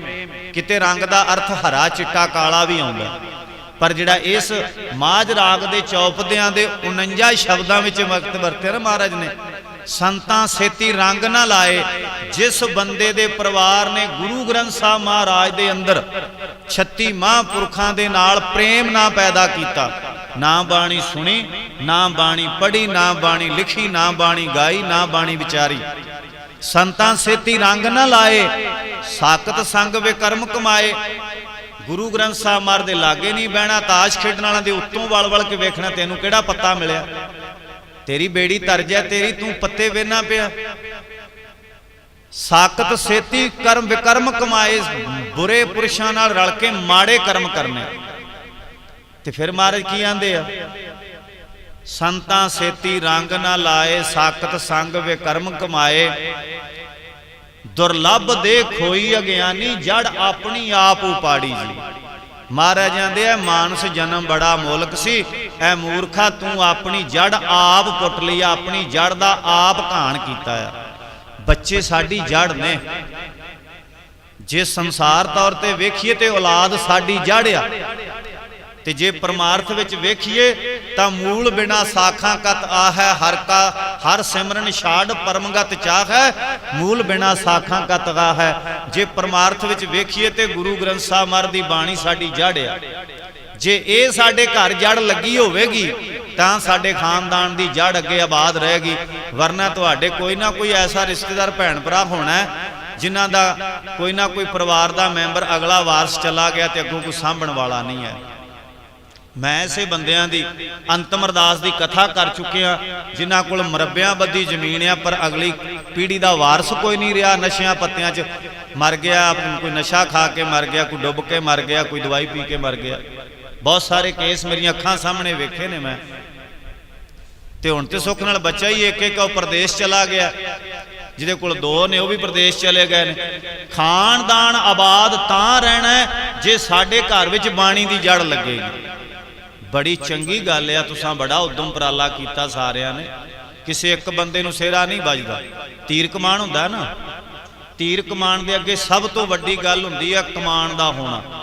साडा गुरु कमान आ, गुरु कमान आ, ते इहदे अगे महाराज पता नहीं किन्नू एक नूं मुखी बना के अगे ला दिंदा। जिवें सरदार विक्रमजीत सिंह नूं मालक ने सेवा दित्ती, ते जे कल्ला विक्रमजीत सिंह की करदा भी जे पिछे कानी ना हुंदी मुखी दे। एक सेवा करन वाला मुखी है ते संगत उहदे पिछे कानी है, जिन्हां ने तन करके मन करके धन करके साथ दिता। ते जे कल्ला मुखी की करेगा, कल्ली कानी की करेगी जे उस कमान दे विच तंदी ना होवे, चिल्ला ही ना होवे। चिल्ला कौन है? गुरु दी रहमत, गुरु दी बख्शिश तागा आ। जदों तीर कमान दे विच चिल्ला होवेगा, धागा होवेगा, जदों वो कस्या जाएगा, ते जदों फिर वो सारी चीज़ दे सुमेल नाल बाण चलेगा ना, फिर बाबा शेख फरीद जी आंदे आ, सबर संदा बाण खालक खता ना करी। फिर वो मारिया होया तीर निशाने तो उकदा नहीं, ऐन टकाने ते जाके लगे। बड़ी चंगी गल है कि दरबार नवां बनिया, सारा प्रबंध सज्जा हो गया, पर हुण बेनती है भी इस गुरु घर बह के इत्थों हुक्म लैना। हुण इत्थों महाराज की आंदे भी ये नहीं गुरुद्वारा बनाता, संगत आ गई, अज समागम हो गया ते मुड़ के नहीं नहीं। महाराज आंदे हिरदै नाम वसाए हो, घर बैठे गुरु ते आए हो। इस गुरु नानक दे घरों ऐसी पट्टी पढ़ के जानी है, अपने घर बैठे भी जपजी साहब का पाठ करना, अपने घर बैठे भी मंजे उत्ते मूल मंत्र का गुर मंत्र का जाप करना है। तो फिर मालक दीयां रहमतां जिहड़ियां वो संसार नालों निरालियां होंदियां। धुर की बाणी आई, मैं बेनती कर रहा सा तीजा अर्थ तृष्णा शब्द जिहड़ा है महाराज ने दो रूपां च लिखिया बाणी ने, किते तृष्णा किते तृष्णा। ते नानक साहब च महाराज आंदे तृष्णा वड्डा रोग लगा मरण मनों विसारिया, आई ना मेटण को समरथ। गुरु ग्रंथ साहब महाराज आंदे जदों तृष्णा बंदे दी नीत विच आ जाए, आई दा अर्थ है तृष्णा। जदों किसी बंदे दे हृदय विच तृष्णा वसेबा कर जाए, दुनिया दा कोई बंदा उह तृष्णा नूं मिटा नहीं सकदा। महाराज गौड़ी राग च गुरु अर्जन देव महाराज आंदे आ तृष्णा विरले ही की बुझी है। ये तृष्णा जिहड़ी किसी विरले दी बुझदी। तृष्णा दा आई दा तीजा अर्थ है गुरबाणी अंदर तृष्णा। ते अगे महाराज बख्श करदे आसा राग च बचन लिखते ने, उत्थे साहब बख्श करदे आ आई शब्द दा अर्थ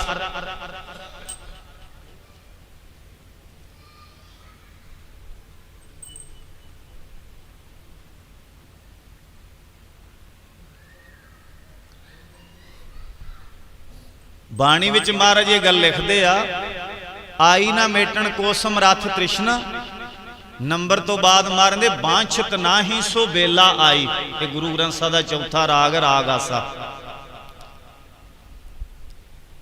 बांछत ना ही सो बेला आई, बांछ का अर्थ हुंदा संस्कृत जबान विच मंगना। हुण इत्थे तुसीं सारे आए जे, किसी ने सुख मंगना है, किसी ने पुत्र की दात मंगनी है, किसी ने रिजक मंगना है, किसी ने राज भाग मंगना है, किसी ने तंदुरुस्ती मंगनी। ते गुरु ग्रंथ साहब महाराज दरवाजे खुले ने, जो मांगा ठाकुर अपने ते सोई सोई दे। पर इत्थे किसी ने आके ते नहीं ना आखना है भी महाराज मैनू मौत दिओ। महाराज ने बांछत ना ही सो बेला आई। आई दा अर्थ है बाणी दे अंदर चौथे राग आसा राग अंदर मौत। महाराज आंदे आ दुनिया दे लोग सब चीज़ां मंगदे ने, पर कोई मौत नहीं मंगदा गुरु कोलों आके। अज नहीं मंगांगे। महाराज आंदे जदों होगी ना उम्र पूरी होगी, 17 का मतहीन 80 का व्यवहार ना पावे।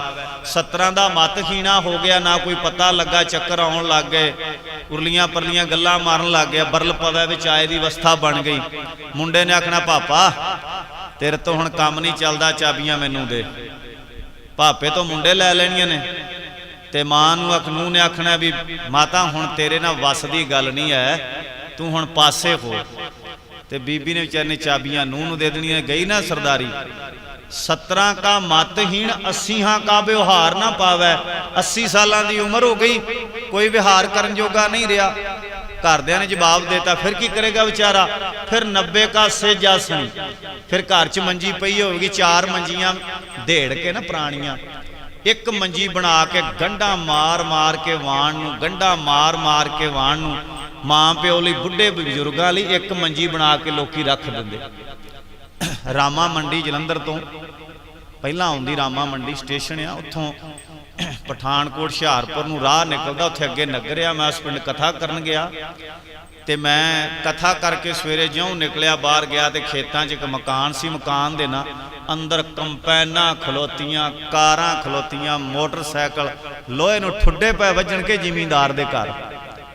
ते बाहर ना बजुर्ग बैठे दोवें, बेबे बापू बैठे ते बैठे कित्थे मैं वेखे वो वाण वालियां मंजियां ते बैठे जिन्हों गंढां वजियां होईयां।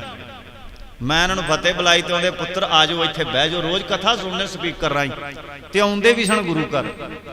ज्ञानी जान के मैनूं कोल बहा लिया ते मंजी लाणी मां प्यो दी ते ओदे उत्ते मैं भी बह गया ते मेरा ध्यान चला गया। मैं आख्या बेबे बापू इन्हां धीआं पुत्रां लई पता नहीं तुसां किहड़े किहड़े जफर जाले।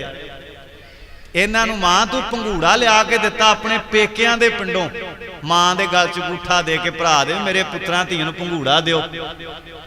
जिन्हां नूं तू पंघूड़े च पाउंदी रही बालक पालन पौड़ी वाले, क्यों गया नहीं जी?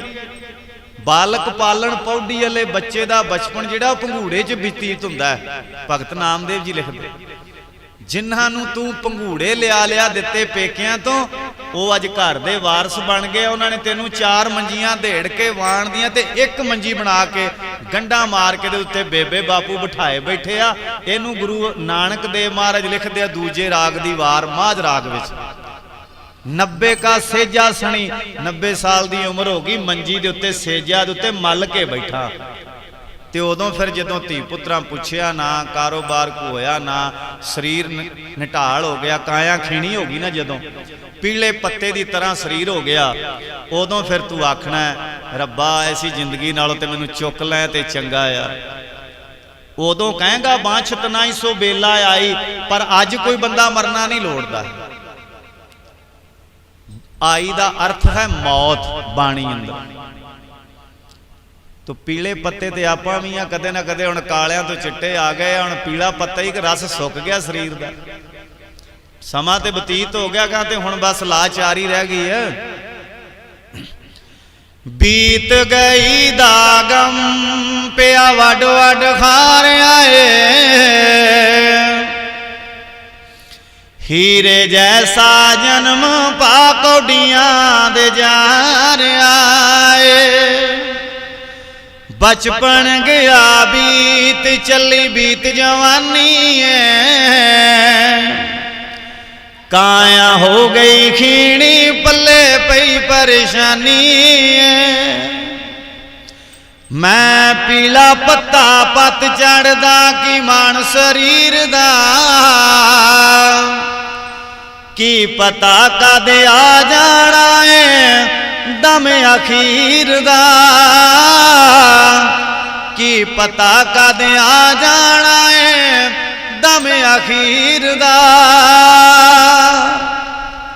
जदों 90 सालां दी उम्र हो गई उदों मंगेगा, उदों पहला नहीं है, पर चेता रखनी हर पल हर घड़ी चेता रखनी है, ये बिना गुजारा नहीं है। गुरबाणी दे अंदर आई शब्द का चौथा अर्थ मौत, बांछत ना ही सो बेला आई। ते पंजवां अर्थ गुरबाणी अंदर महाराज बख्श करते ने, एक आव है एक जाव है आई।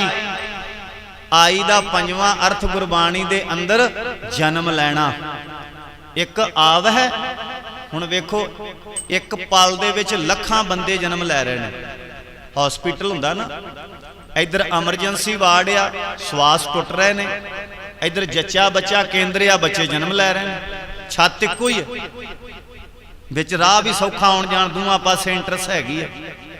एक पासे जन्म दिता जा रहा, एक पासे संसार छड्ड के लोग जा रहे हैं, मुर्दा घाट च शरीर जा रहे हैं, डिस्चार्ज हो रहे हैं। तो महाराज ने एक आव है, एक जाव है आई, एक आ रहा एक जा रहा।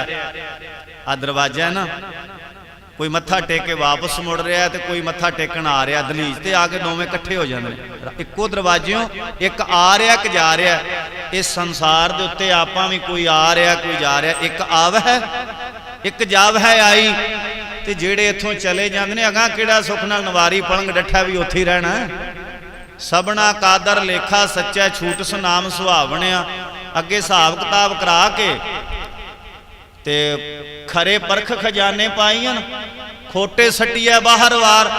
जिन्हां ने प्रेमा भगती कीती उन्हां नूं वाहिगुरू ने अपने विच भेद कर लेना, जिन्हां तो ना होई उन्हां नूं वाहिगुरू ने फिर 84 लख जोनी च लै आउणा। एक आव है एक जाव है आई। आई दा पंजवां अर्थ गुरबाणी दे अंदर संसार दे उत्ते जन्म लैके आउणा। ते इस तो बाद छेवां अर्थ गुरबाणी दे अंदर आई दा महाराज आंदे आ आई पूता एहो जग सारा। आई दा छेवां अर्थ है धन धन श्री गुरु ग्रंथ साहब महाराज निरंकार दा रूप। आई पंथ कीटा आई रीस, बांछत नाई सो बेला आई। आई ना मेटन को समरथ। ते फिर मारे ने धुर की भेजी आई आमर। धुर की भेजी आई आमर दा अर्थ है माया। वाहिगुरू ने अपने तो बाद इस संसार दे माया पसारी। धुर की भेजी आई आमर, आई दा अर्थ है माया। परमेश्वर ने संसार ते माया पैदा की है। आमर दा अर्थ हुंदा अमर। अमर दा अर्थ हुंदा राज चलाउणा। इस दुनिया उत्ते माया दा राज चलदा पिया। तो बाणी अंदर आई दा अर्थ माया भी है। ते एक अर्थ महाराज लिखते ने आई पूता एहो जग सारा। आई दा अर्थ है निरंकार। निरंकार साडा सारियां दा मात पिता ते असीं जिन्ने भी आए हैं असीं उहदे धीआं पुत्र बच्चे। आई पूता एहो जग सारा। आई कहिए अकाल पुरख वाहिगुरू, उहदे तो असीं सारियां ने जन्म लिया। एक पिता एक सके हम बारक तू मेरा गुर है। वो अकाल पुरख वाहिगुरू साडा मां प्यो, असीं उहदे बच्चे हैं। ये बाणी दे अंदर ये 6 अर्थ जिहड़े बाणी लिखदियां मेरी समझ विच आए ने। होणगे होर भी बड़े, क्योंकि महाराज बचन करते ने रतनी रतन पदार्थ बहु सागर भरिया राम।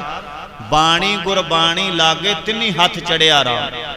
आई दे अर्थ होर भी होणगे बाणी अंदर, पर मैं जो महापुरखों के कहण ते बाणी लिखनी शुरू की ना, तुहाडी सीस है कि 7 वार गुरु ग्रंथ साहब महाराज की बाणी इन्हां निमाणे जे हत्थां नाल लिख चुके। 7 वार महाराज ने सेवा लई गुरबाणी की लिखण दी। महापुरखों ने शुरू इत्थों कराया सी भी जिस शब्द की कथा करनी है उन्होंने पहला 8 वारां लिखना है अपने हत्थां नाल। जदों 8 वार लिखोगे शब्द दे विच किन्नियां पंक्तियां ने, किहड़े अखर नूं किहड़ी लग मात्र लगी है, तुहाडे 25 प्रकृतियां दे राहीं तुहाडे जेहन विच बह जाणगीआं। बाणी जिहड़ी है गुरबाणी सच्चा जग मह चानण कर्म वसै मन आए। तां बाणी अंदर होर भी आई दे अर्थ होणगे, पर जिन्नी को मालक ने मैनू रहमत कीती है वो मैं तुहाडे नाल सांझी कर ली। हुण आजो जिथों आपां प्रकरण शुरू कीता धुर की बाणी आई। धुर की बाणी आई दा अर्थ आ कि धुर दरगाह दे विचों अकाल पुरख वाहिगुरू दा सुनेहा बाणी शब्द उपदेश गुरु दा हुक्म जिहड़ा संसार ते आया। धुर की बाणी आई अरशां तो फरशां ते आई। हुण सवाल पैदा होंदी भी सब तो पहला बाणी किदे कोल आई? 36 महापुरखों ने बाणी उचारण की है। 36 विचों सब तो पहला किहड़ा महापुरख जिहदे कोल बाणी आई? तो तुसीं कहोगे गुरु नानक देव महाराज। नहीं, गुरु नानक देव महाराज 1469 पैदा होया। 11वीं सदी दे विच बाबा शेख फरीद जी पैदा होंदे ने। बाबा शेख फरीद जियां कोल 36 महापुरखों विचों सब तो पहला बाणी बाबा शेख फरीद जी नूं नाज़िल होई। वो गल वाख्या कि गुरबाणी ਦੀ ਲਿਖਾਈ ਜਿਹੜੀ 1601 ਚ ਸ਼ੁਰੂ ਹੋਈ ਲਿਖਣੀ, 3 ਸਾਲ ਲੱਗੇ ਲਿਖਦਿਆਂ ਤੇ 1604 ਵਿੱਚ ਬਾਣੀ ਦੀ ਲਿਖਾਈ ਪੂਰੀ ਹੋਈ 15 ਅਗਸਤ 1604 ਨੂੰ। ਪਰ ਸਭ ਤੋਂ ਪਹਿਲਾਂ ਬਾਣੀ ਬਾਬਾ ਸ਼ੇਖ ਫਰੀਦ ਜੀਆਂ ਦੇ ਜਹਿਣ ਵਿੱਚ ਆਈ। ਹੁਣ ਸਵਾਲ ਪੈਦਾ ਹੁੰਦਾ ਵੀ ਬਾਬਾ ਸ਼ੇਖ ਫਰੀਦ ਜੀਆਂ ਕੋਲ ਬਾਣੀ ਪਹਿਲਾਂ ਕਿਉਂ ਆਈ? ਧੁਰ ਕੀ ਬਾਣੀ ਆਈ 36 ਮਹਾਂਪੁਰਖਾਂ ਵਿੱਚੋਂ ਸਭ ਤੋਂ ਪਹਿਲਾਂ ਕਿਹਦੇ ਕੋਲ ਆਈ? ਬਾਬਾ ਸ਼ੇਖ ਫਰੀਦ ਜੀਆਂ ਕੋਲ। ਫਿਰ ਸਵਾਲ ਪੈਦਾ ਹੁੰਦਾ ਬਾਬਾ ਸ਼ੇਖ ਫਰੀਦ ਜੀ ਮੁਸਲਮਾਨ ਸਨ ਤੇ ਗੁਰਬਾਣੀ ਸਿੱਖ ਧਰਮ ਦਾ ਆਲਾ ਦਰਜੇ ਦਾ ਗੁਰੂ ਹੈ, ਸ਼੍ਰੋਮਣੀ ਪੰਥ, ਤੇ ਆ ਮੁਸਲਮਾਨ ਕੋਲ ਰਹੀ ਹੈ, ਤੇ ਬਾਬਾ ਸ਼ੇਖ ਫਰੀਦ ਜੀਆਂ ਕੋਲ ਕਿਉਂ ਆਈ? ਇਹਦਾ ਵੀ ਉੱਤਰ ਗੁਰੂ ਗ੍ਰੰਥ ਸਾਹਿਬ ਮਹਾਰਾਜ ਦੇ 1430 ਪੰਨੇ 'ਚ ਦਿੱਤਾ ਹੋਇਆ। ਬਾਬਾ ਸ਼ੇਖ ਫਰੀਦ ਜੀ ਦੇ ਕੋਲ ਬਾਣੀ ਕਿਉਂ ਆਈ ਹੈ? ਗੁਰੂ ਗ੍ਰੰਥ ਸਾਹਿਬ ਮਹਾਰਾਜ ਦੀ ਬਾਣੀ ਦਾ ਹੁਕਮ ਹੈ ਕਿ ਨਿਰੰਕਾਰ ਦੇ 2 ਸ਼੍ਰੋਮਣੀ ਗੁਣ ਨੇ। ਤੁਸੀਂ ਮੂਲ ਮੰਤਰ 'ਚ ਪੜ੍ਹਦੇ ਹੋ, ਨਿਰਭਉ ਨਿਰਵੈਰ। ਜਦੋਂ ਵੀ ਤੁਸੀਂ ਬਾਣੀ ਪੜੋਗੇ ਨਿਰੰਕਾਰ ਦੇ ਗੁਣ ਤੁਹਾਨੂੰ ਨਜ਼ਰ ਆਉਣਗੇ। ਮਿੱਠ ਬੋਲੜਾ ਜੀ ਹਰ ਸੱਜਣ ਸੁਆਮੀ ਮੋਰਾ, ਹਉ ਸੰਮਲ ਥੱਕੀ ਜਿਉ ਕਦੇ ਨਾ ਬੋਲੇ ਕੌੜਾ। ਕੌੜਾ ਬੋਲ ਨਾ ਜਾਣੈ ਪੂਰਨ ਭਗਵਾਨੈ, ਔਗਣ ਕੋ ਨਾ ਚਿਤਾਰੇ। ਪਰਮੇਸ਼ਰ ਇੱਕ ਪਾਸੇ ਮਿੱਠਾ ਬੋਲਦਾ, ਦੂਜਾ ਪਾਸਾ ਉਹਨੇ ਕਦੇ ਕੌੜਾ ਬੋਲੇ ਨਹੀਂ ਹੈ। ਇੱਥੇ ਆਪਾਂ ਮਿੱਠਾ ਵੀ ਬੋਲ ਲੈਂਦੇ, ਆਪਾਂ ਕੌੜੇ ਤੋਂ ਕੌੜਾ ਵੀ ਬੋਲ ਲੈਂਦੇ। ਠੀਕ ਹੈ, ਨਿਮਰਤਾ ਰੱਖਣੀ ਜ਼ਰੂਰੀ ਹੈ। ਹਰਮੰਦਰ ਸਾਹਿਬ ਤੇ ਅਕਾਲ ਤਖਤ ਸਾਹਿਬ ਦੀਆਂ ਦੋਵੇਂ ਇਮਾਰਤਾਂ ਵੱਖੋ ਵੱਖਰੀਆਂ ਕਿਉਂ ਬਣਾਈਆਂ ਨੇ? ਸਿੱਖ ਨੇ ਨਿਮਰਤਾ ਵਿੱਚ ਵੀ ਰਹਿਣਾ। ਪਹਿਲਾਂ ਜੀਓ ਸਦਕੇ ਕਰਨਾ ਹੈ, ਜੀਓ ਭਗਤ ਕਰਨੀ ਹੈ। ਪਰ ਜੇ ਕੋਈ ਚੜ ਕੇ ਆ ਜਾਏ ਤਾਂ ਬਾਜਾਂ ਵਾਲੇ ਆਖਿਆ ਜਿਹੜੇ 14 ਵਾਰ ਚੜ ਕੇ ਆਏ ਨਾ ਮੈਦਾਨੇ ਜੰਗ 'ਚ, ਘੋੜਿਆਂ ਤੇ ਹਾਥੀਆਂ ਤੇ ਊਠਾਂ ਤੇ ਚੜ ਕੇ ਆਏ, ਮਹਾਰਾਜ ਕਹਿੰਦੇ ਜਿੰਨੇ ਚੜ ਕੇ ਆਏ ਨੇ ਸਿੰਘੋ ਲਾਲੋ ਥੱਲੇ ਕਰੇ। ਪਹਿਲਾਂ ਨਿਮਰਤਾ ਰੱਖਣੀ। ਹਰਿਮੰਦਰ ਸਾਹਿਬ ਦੀ ਇਮਾਰਤ ਨੀਵੀਂ ਹੈ, ਨਿਮਰਤਾ 'ਚ ਰਹਿਣਾ। ਜਿੰਨਾ ਰਿਹਾ ਜਾਏ ਰਹੋ। ਯਤਨ ਕਰੋ ਫਰੀਦਾ ਜੋ ਤੈ ਮਾਰਨ ਮੁੱਕੀਆਂ ਤਿਨਾ ਨਾ ਮਾਰੈ ਘੁੰਮ। ਵੀ ਸੱਜਣਾ ਮਸਾਂ ਸਾਧ ਬਣਿਆ ਰਹਿਣ ਦੇ ਚੰਗੀ ਗੱਲ। ਜੇ ਕਿਤੇ ਅਸੀਂ ਆਪਣੀ ਔਕਾਤ ਤੇ ਆ ਗਏ, ਜਾਂ ਤੂੰ ਹੈ ਨਹੀਂ ਤੇ ਜਾਂ ਫਿਰ ਅਸੀਂ ਹੈ ਨਹੀਂ। ਆਖੋ ਸਤਨਾਮ ਸ੍ਰੀ ਵਾਹਿਗੁਰੂ। ਪਹਿਲੀਆਂ 5 ਪੀੜ੍ਹੀਆਂ ਨੇ ਨਿਮਰਤਾ ਨਾਲ ਜੀਵਨ ਬਤੀਤ ਕੀਤਾ। ਕਿਸੇ ਨੂੰ ਹੂੰ ਤੋਂ ਤੂੰ ਤੱਕ ਨਹੀਂ ਆਖਿਆ। ਹਾਥੀ ਜੋੜੇ ਜਨ ਨਾਨਕ ਧੂੜ ਮੰਗੈ ਤਿਸ ਗੁਰ ਸਿੱਖ ਕੀ, ਜੋ ਆਪ ਜਪੈ ਅਵਰਾ ਨਾਮ ਜਪਾਵੇ। ਧੂੜੀ ਲੋਚਦੇ ਰਹੇ ਪਹਿਲੇ 5 ਪਾਤਸ਼ਾਹ। ਜਦੋਂ ਸਿਰੋਂ ਪਾਣੀ ਲੰਘ ਗਿਆ ਗੁਰੂ ਹਰਗੋਬਿੰਦ ਸਾਹਿਬ ਮਹਾਰਾਜ ਕਹਿਣ ਲੱਗੇ ਹੁਣ ਇੱਕ ਨਾਲ ਨਹੀਂ, ਹੁਣ 2 ਤਲਵਾਰੀ ਬੱਧੀਆਂ, ਇੱਕ ਪੀਰੀ ਦੀ ਇੱਕ ਮੀਰੀ ਦੀ। ਫਿਰ 2 ਪਾ ਲਈਆਂ। 4 ਮੈਦਾਨ ਲੜੇ ਨੇ ਗੁਰੂ ਹਰਗੋਬਿੰਦ ਸਾਹਿਬ ਮਹਾਰਾਜ ਨੇ, ਤੇ 4 ਮੈਦਾਨਾਂ ਵਿੱਚ ਇੱਕ ਪਹਿਰ ਲੜਾਈ ਹੋਈ ਹੈ। 3 ਘੰਟਿਆਂ ਦਾ ਇੱਕ ਪਹਿਰ ਹੁੰਦਾ। ਸਵੇਰੇ 9 ਤੋਂ ਲੈ ਕੇ ਸਵੇਰੇ 6 ਤੋਂ ਲੈ ਕੇ 9, 9 ਤੋਂ 12, 12 ਤੋਂ 3, 3 ਤੋਂ 6। ਤੇ 4 ਮੈਦਾਨਾਂ ਵਿੱਚ ਗੁਰੂ ਹਰਗੋਬਿੰਦ ਸਾਹਿਬ ਮਹਾਰਾਜ ਨੇ 3-3 ਘੰਟੇ ਲੜਾਈ ਕੀਤੀ ਹੈ। 3 ਘੰਟਿਆਂ ਤੋਂ ਬਾਅਦ 5 ਮਿੰਟ ਵੀ ਉੱਤੇ ਨਹੀਂ ਲਾਏ ਤੇ ਮੈਦਾਨ ਫਤਿਹ ਕਰ ਦਿੱਤਾ। ਆਖਿਆ ਹਰ ਮੈਦਾਨ ਹਰ ਦੀਵਾਨ ਫਤਿਹ ਹੋਈ। ਪਤਾ ਕਿੱਦਾਂ ਫਤਿਹ? ਸ਼ਲੋਕ ਫਾਹੇ ਕਾਟੇ ਮਿਟੇ ਗਵਣ ਫਤਿਹ ਭਈ ਮਨ ਜੀਤ। ਫਾਹੇ ਕਾਟੇ ਮਿਟੇ ਗਵਣ ਫਤਿਹ ਭਈ ਮਨ ਜੀਤ। ਫਤਿਹ ਤਾਂ ਪ੍ਰਾਪਤ ਹੋਈ ਪਹਿਲਾਂ ਆਪਣਾ ਮਨ ਜਿੱਤਿਆ ਗੁਰੂ ਹਰਗੋਬਿੰਦ ਸਾਹਿਬ ਮਹਾਰਾਜ। ਨਾਲ ਦੇ ਜਿੰਨੇ ਜਰਨੈਲ ਸਨ ਉਹਨਾਂ ਨੇ ਮਨ ਜਿੱਤਿਆ ਹੋਇਆ। ਮਨ ਦੇ ਵਿੱਚ ਕੋਈ ਵਿਕਾਰ ਨਹੀਂ, ਮਨ ਦੇ ਅੰਦਰ ਕੋਈ ਬੁਰਾਈ ਨਹੀਂ, ਮਨ ਦੇ ਅੰਦਰ ਕੇਵਲ ਪਰਮੇਸ਼ਰ ਦਾ ਨਾਮ ਹੈ। ਮਨ ਜੀਤਾ ਜਗ ਜੀਤ। ਪਹਿਲਾਂ ਮਨ ਜਿੱਤਿਆ, ਫਿਰ 4 ਮੈਦਾਨ 3-3 ਘੰਟੇ ਜਿੱਤੇ। ਤੁਰੋ ਵਿਚਾਰ ਮਹਾਰਾਜ ਜਾਂਦੇ ਆ। ਧੁਰ ਕੀ ਬਾਣੀ ਆਈ। ਇਹ ਬਾਣੀ ਬਾਬਾ ਸ਼ੇਖ ਫਰੀਦ ਜੀਆਂ ਕੋਲ ਕਿਉਂ ਆਈ ਹੈ? ਗੁਰੂ ਗ੍ਰੰਥ ਸਾਹਿਬ ਮਹਾਰਾਜ ਦਾ ਤੁਸੀਂ ਜਦੋਂ 25ਵਾਂ ਰਾਗ ਪੜੋਗੇ ਨਾ, ਰਾਗ ਬਸੰਤ, ਸਵੇਰੇ ਅੰਮ੍ਰਿਤ ਵੇਲੇ ਦੀ ਬਾਣੀ ਦਾ ਪਾਠ ਚੱਲਦਾ ਸੀ। ਤੋ ਬਸੰਤ ਰਾਗ ਵਿੱਚ ਪਾਠ ਹੁੰਦਾ, ਬਸੰਤ ਮਹੱਲਾ 5ਵਾਂ। ਪ੍ਰਭ ਮੇਰੇ ਓਏ ਬੈਰਾਗੀ ਤਿਆਗੀ। ਪਰਮੇਸ਼ਰ ਬੈਰਾਗੀ ਵੀ ਹੈ ਤੇ ਪਰਮੇਸ਼ਰ ਤਿਆਗੀ ਵੀ ਹੈ। ਨਿਰੰਕਾਰ ਦੇ 2 ਸ਼੍ਰੋਮਣੀ ਗੁਣ ਸਨ। ਜਦੋਂ ਬੰਦੇ ਦੇ ਆਪਸ ਵਿਚਾਰ ਮਿਲਦੇ ਹੁਣ, ਉਹ ਬੰਦੇ ਦੋਵੇਂ ਹੱਥ ਮਿਲਾਉਂਦੇ ਨੇ, ਉਹ ਦੋਵੇਂ ਬੰਦੇ ਗਲਵਕੜੀ ਪਾ ਕੇ ਮਿਲਦੇ ਨੇ। ਉਹਨਾਂ ਬੰਦਿਆਂ ਦੀ ਦੰਦੀ ਟੋਕਵੀਂ ਰੋਟੀ ਹੁੰਦੀ ਹੈ। ਉਹਨਾਂ ਦਾ ਹੀ ਖਾਣ ਪੀਣ, ਬਹਿਣਾ ਉੱਠਣਾ, ਸਾਂਝਗੀਰੀ ਨਿਭਦੀ, ਜਿਨ੍ਹਾਂ ਦੀ ਵਿਚਾਰਧਾਰਾ ਮਿਲਦੀ ਹੋਵੇ। ਜਿਹਦੀ ਵਿਚਾਰ ਨਾ ਮਿਲਦੀ ਹੋਵੇ ਬੰਦਾ ਕਦੇ ਨਹੀਂ ਤੁਹਾਡੇ ਨਾਲ ਰਲ ਕੇ ਬਹਿੰਦਾ। ਭਗਤ ਸ਼ੇਖ ਫਰੀਦ ਜੀ ਤੇ ਨਿਰੰਕਾਰ ਦਾ ਆਪਸ ਸੁਭਾਅ ਮਿਲਦਾ ਸੀ, ਤਾਂ ਬਾਣੀ ਜਿਹੜੀ ਬਾਬਾ ਸ਼ੇਖ ਫਰੀਦ ਜੀਆਂ ਕੋਲ ਪਹਿਲਾਂ ਆਈ। ਪ੍ਰਭ ਮੇਰੇ ਓਏ ਬੈਰਾਗੀ ਤਿਆਗੀ। ਅਕਾਲ ਪੁਰਖ ਵਾਹਿਗੁਰੂ ਬੈਰਾਗੀ ਸੀ। ਤੇ ਇਧਰ ਬਾਬਾ ਸ਼ੇਖ ਫਰੀਦ ਜੀ ਕੀ ਆਂਦੇ ਆ? ਫਰੀਦਾ ਬਿਰਹਾ ਬਿਰਹਾ ਆਖੀਐ, ਬਿਰਹਾ ਤੂੰ ਸੁਲਤਾਨ, ਫਰੀਦਾ ਜਿਤ ਤਨ ਬਿਰਹੋ ਨਾ ਉਪਜੈ ਸੋ ਤਨ ਜਾਣ ਮਸਾਨ। ਬਿਰਹਾ ਬਿਰਾ ਆ ਆਖੀਐ ਬਿਰਹਾ ਤੂੰ ਸੁਲਤਾਨ। ਸੁਲਤਾਨ ਆਖਿਆ ਜਾਂਦਾ ਬਾਦਸ਼ਾਹ ਨੂੰ। ਤੁਹਾਨੂੰ ਸਭ ਨੂੰ ਪਤਾ ਰਾਜੇ ਤੋਂ ਬਿਨਾ ਪ੍ਰਜਾ ਸੁਖੀ ਨਹੀਂ ਵਸਦੀ। ਜਿਵੇਂ ਰਾਜੇ ਤੋਂ ਬਿਨਾ ਪ੍ਰਜਾ ਸੁਖੀ ਨਹੀਂ ਵਸਦੀ, ਇਸੇ ਤਰ੍ਹਾਂ ਪਰਮਾਰਥ ਦੇ ਅੰਦਰ ਬਰਾਗ ਤੋਂ ਬਿਨਾ ਪਰਮੇਸ਼ਰ ਦੀ ਪ੍ਰਾਪਤੀ ਨਹੀਂ ਹੁੰਦੀ।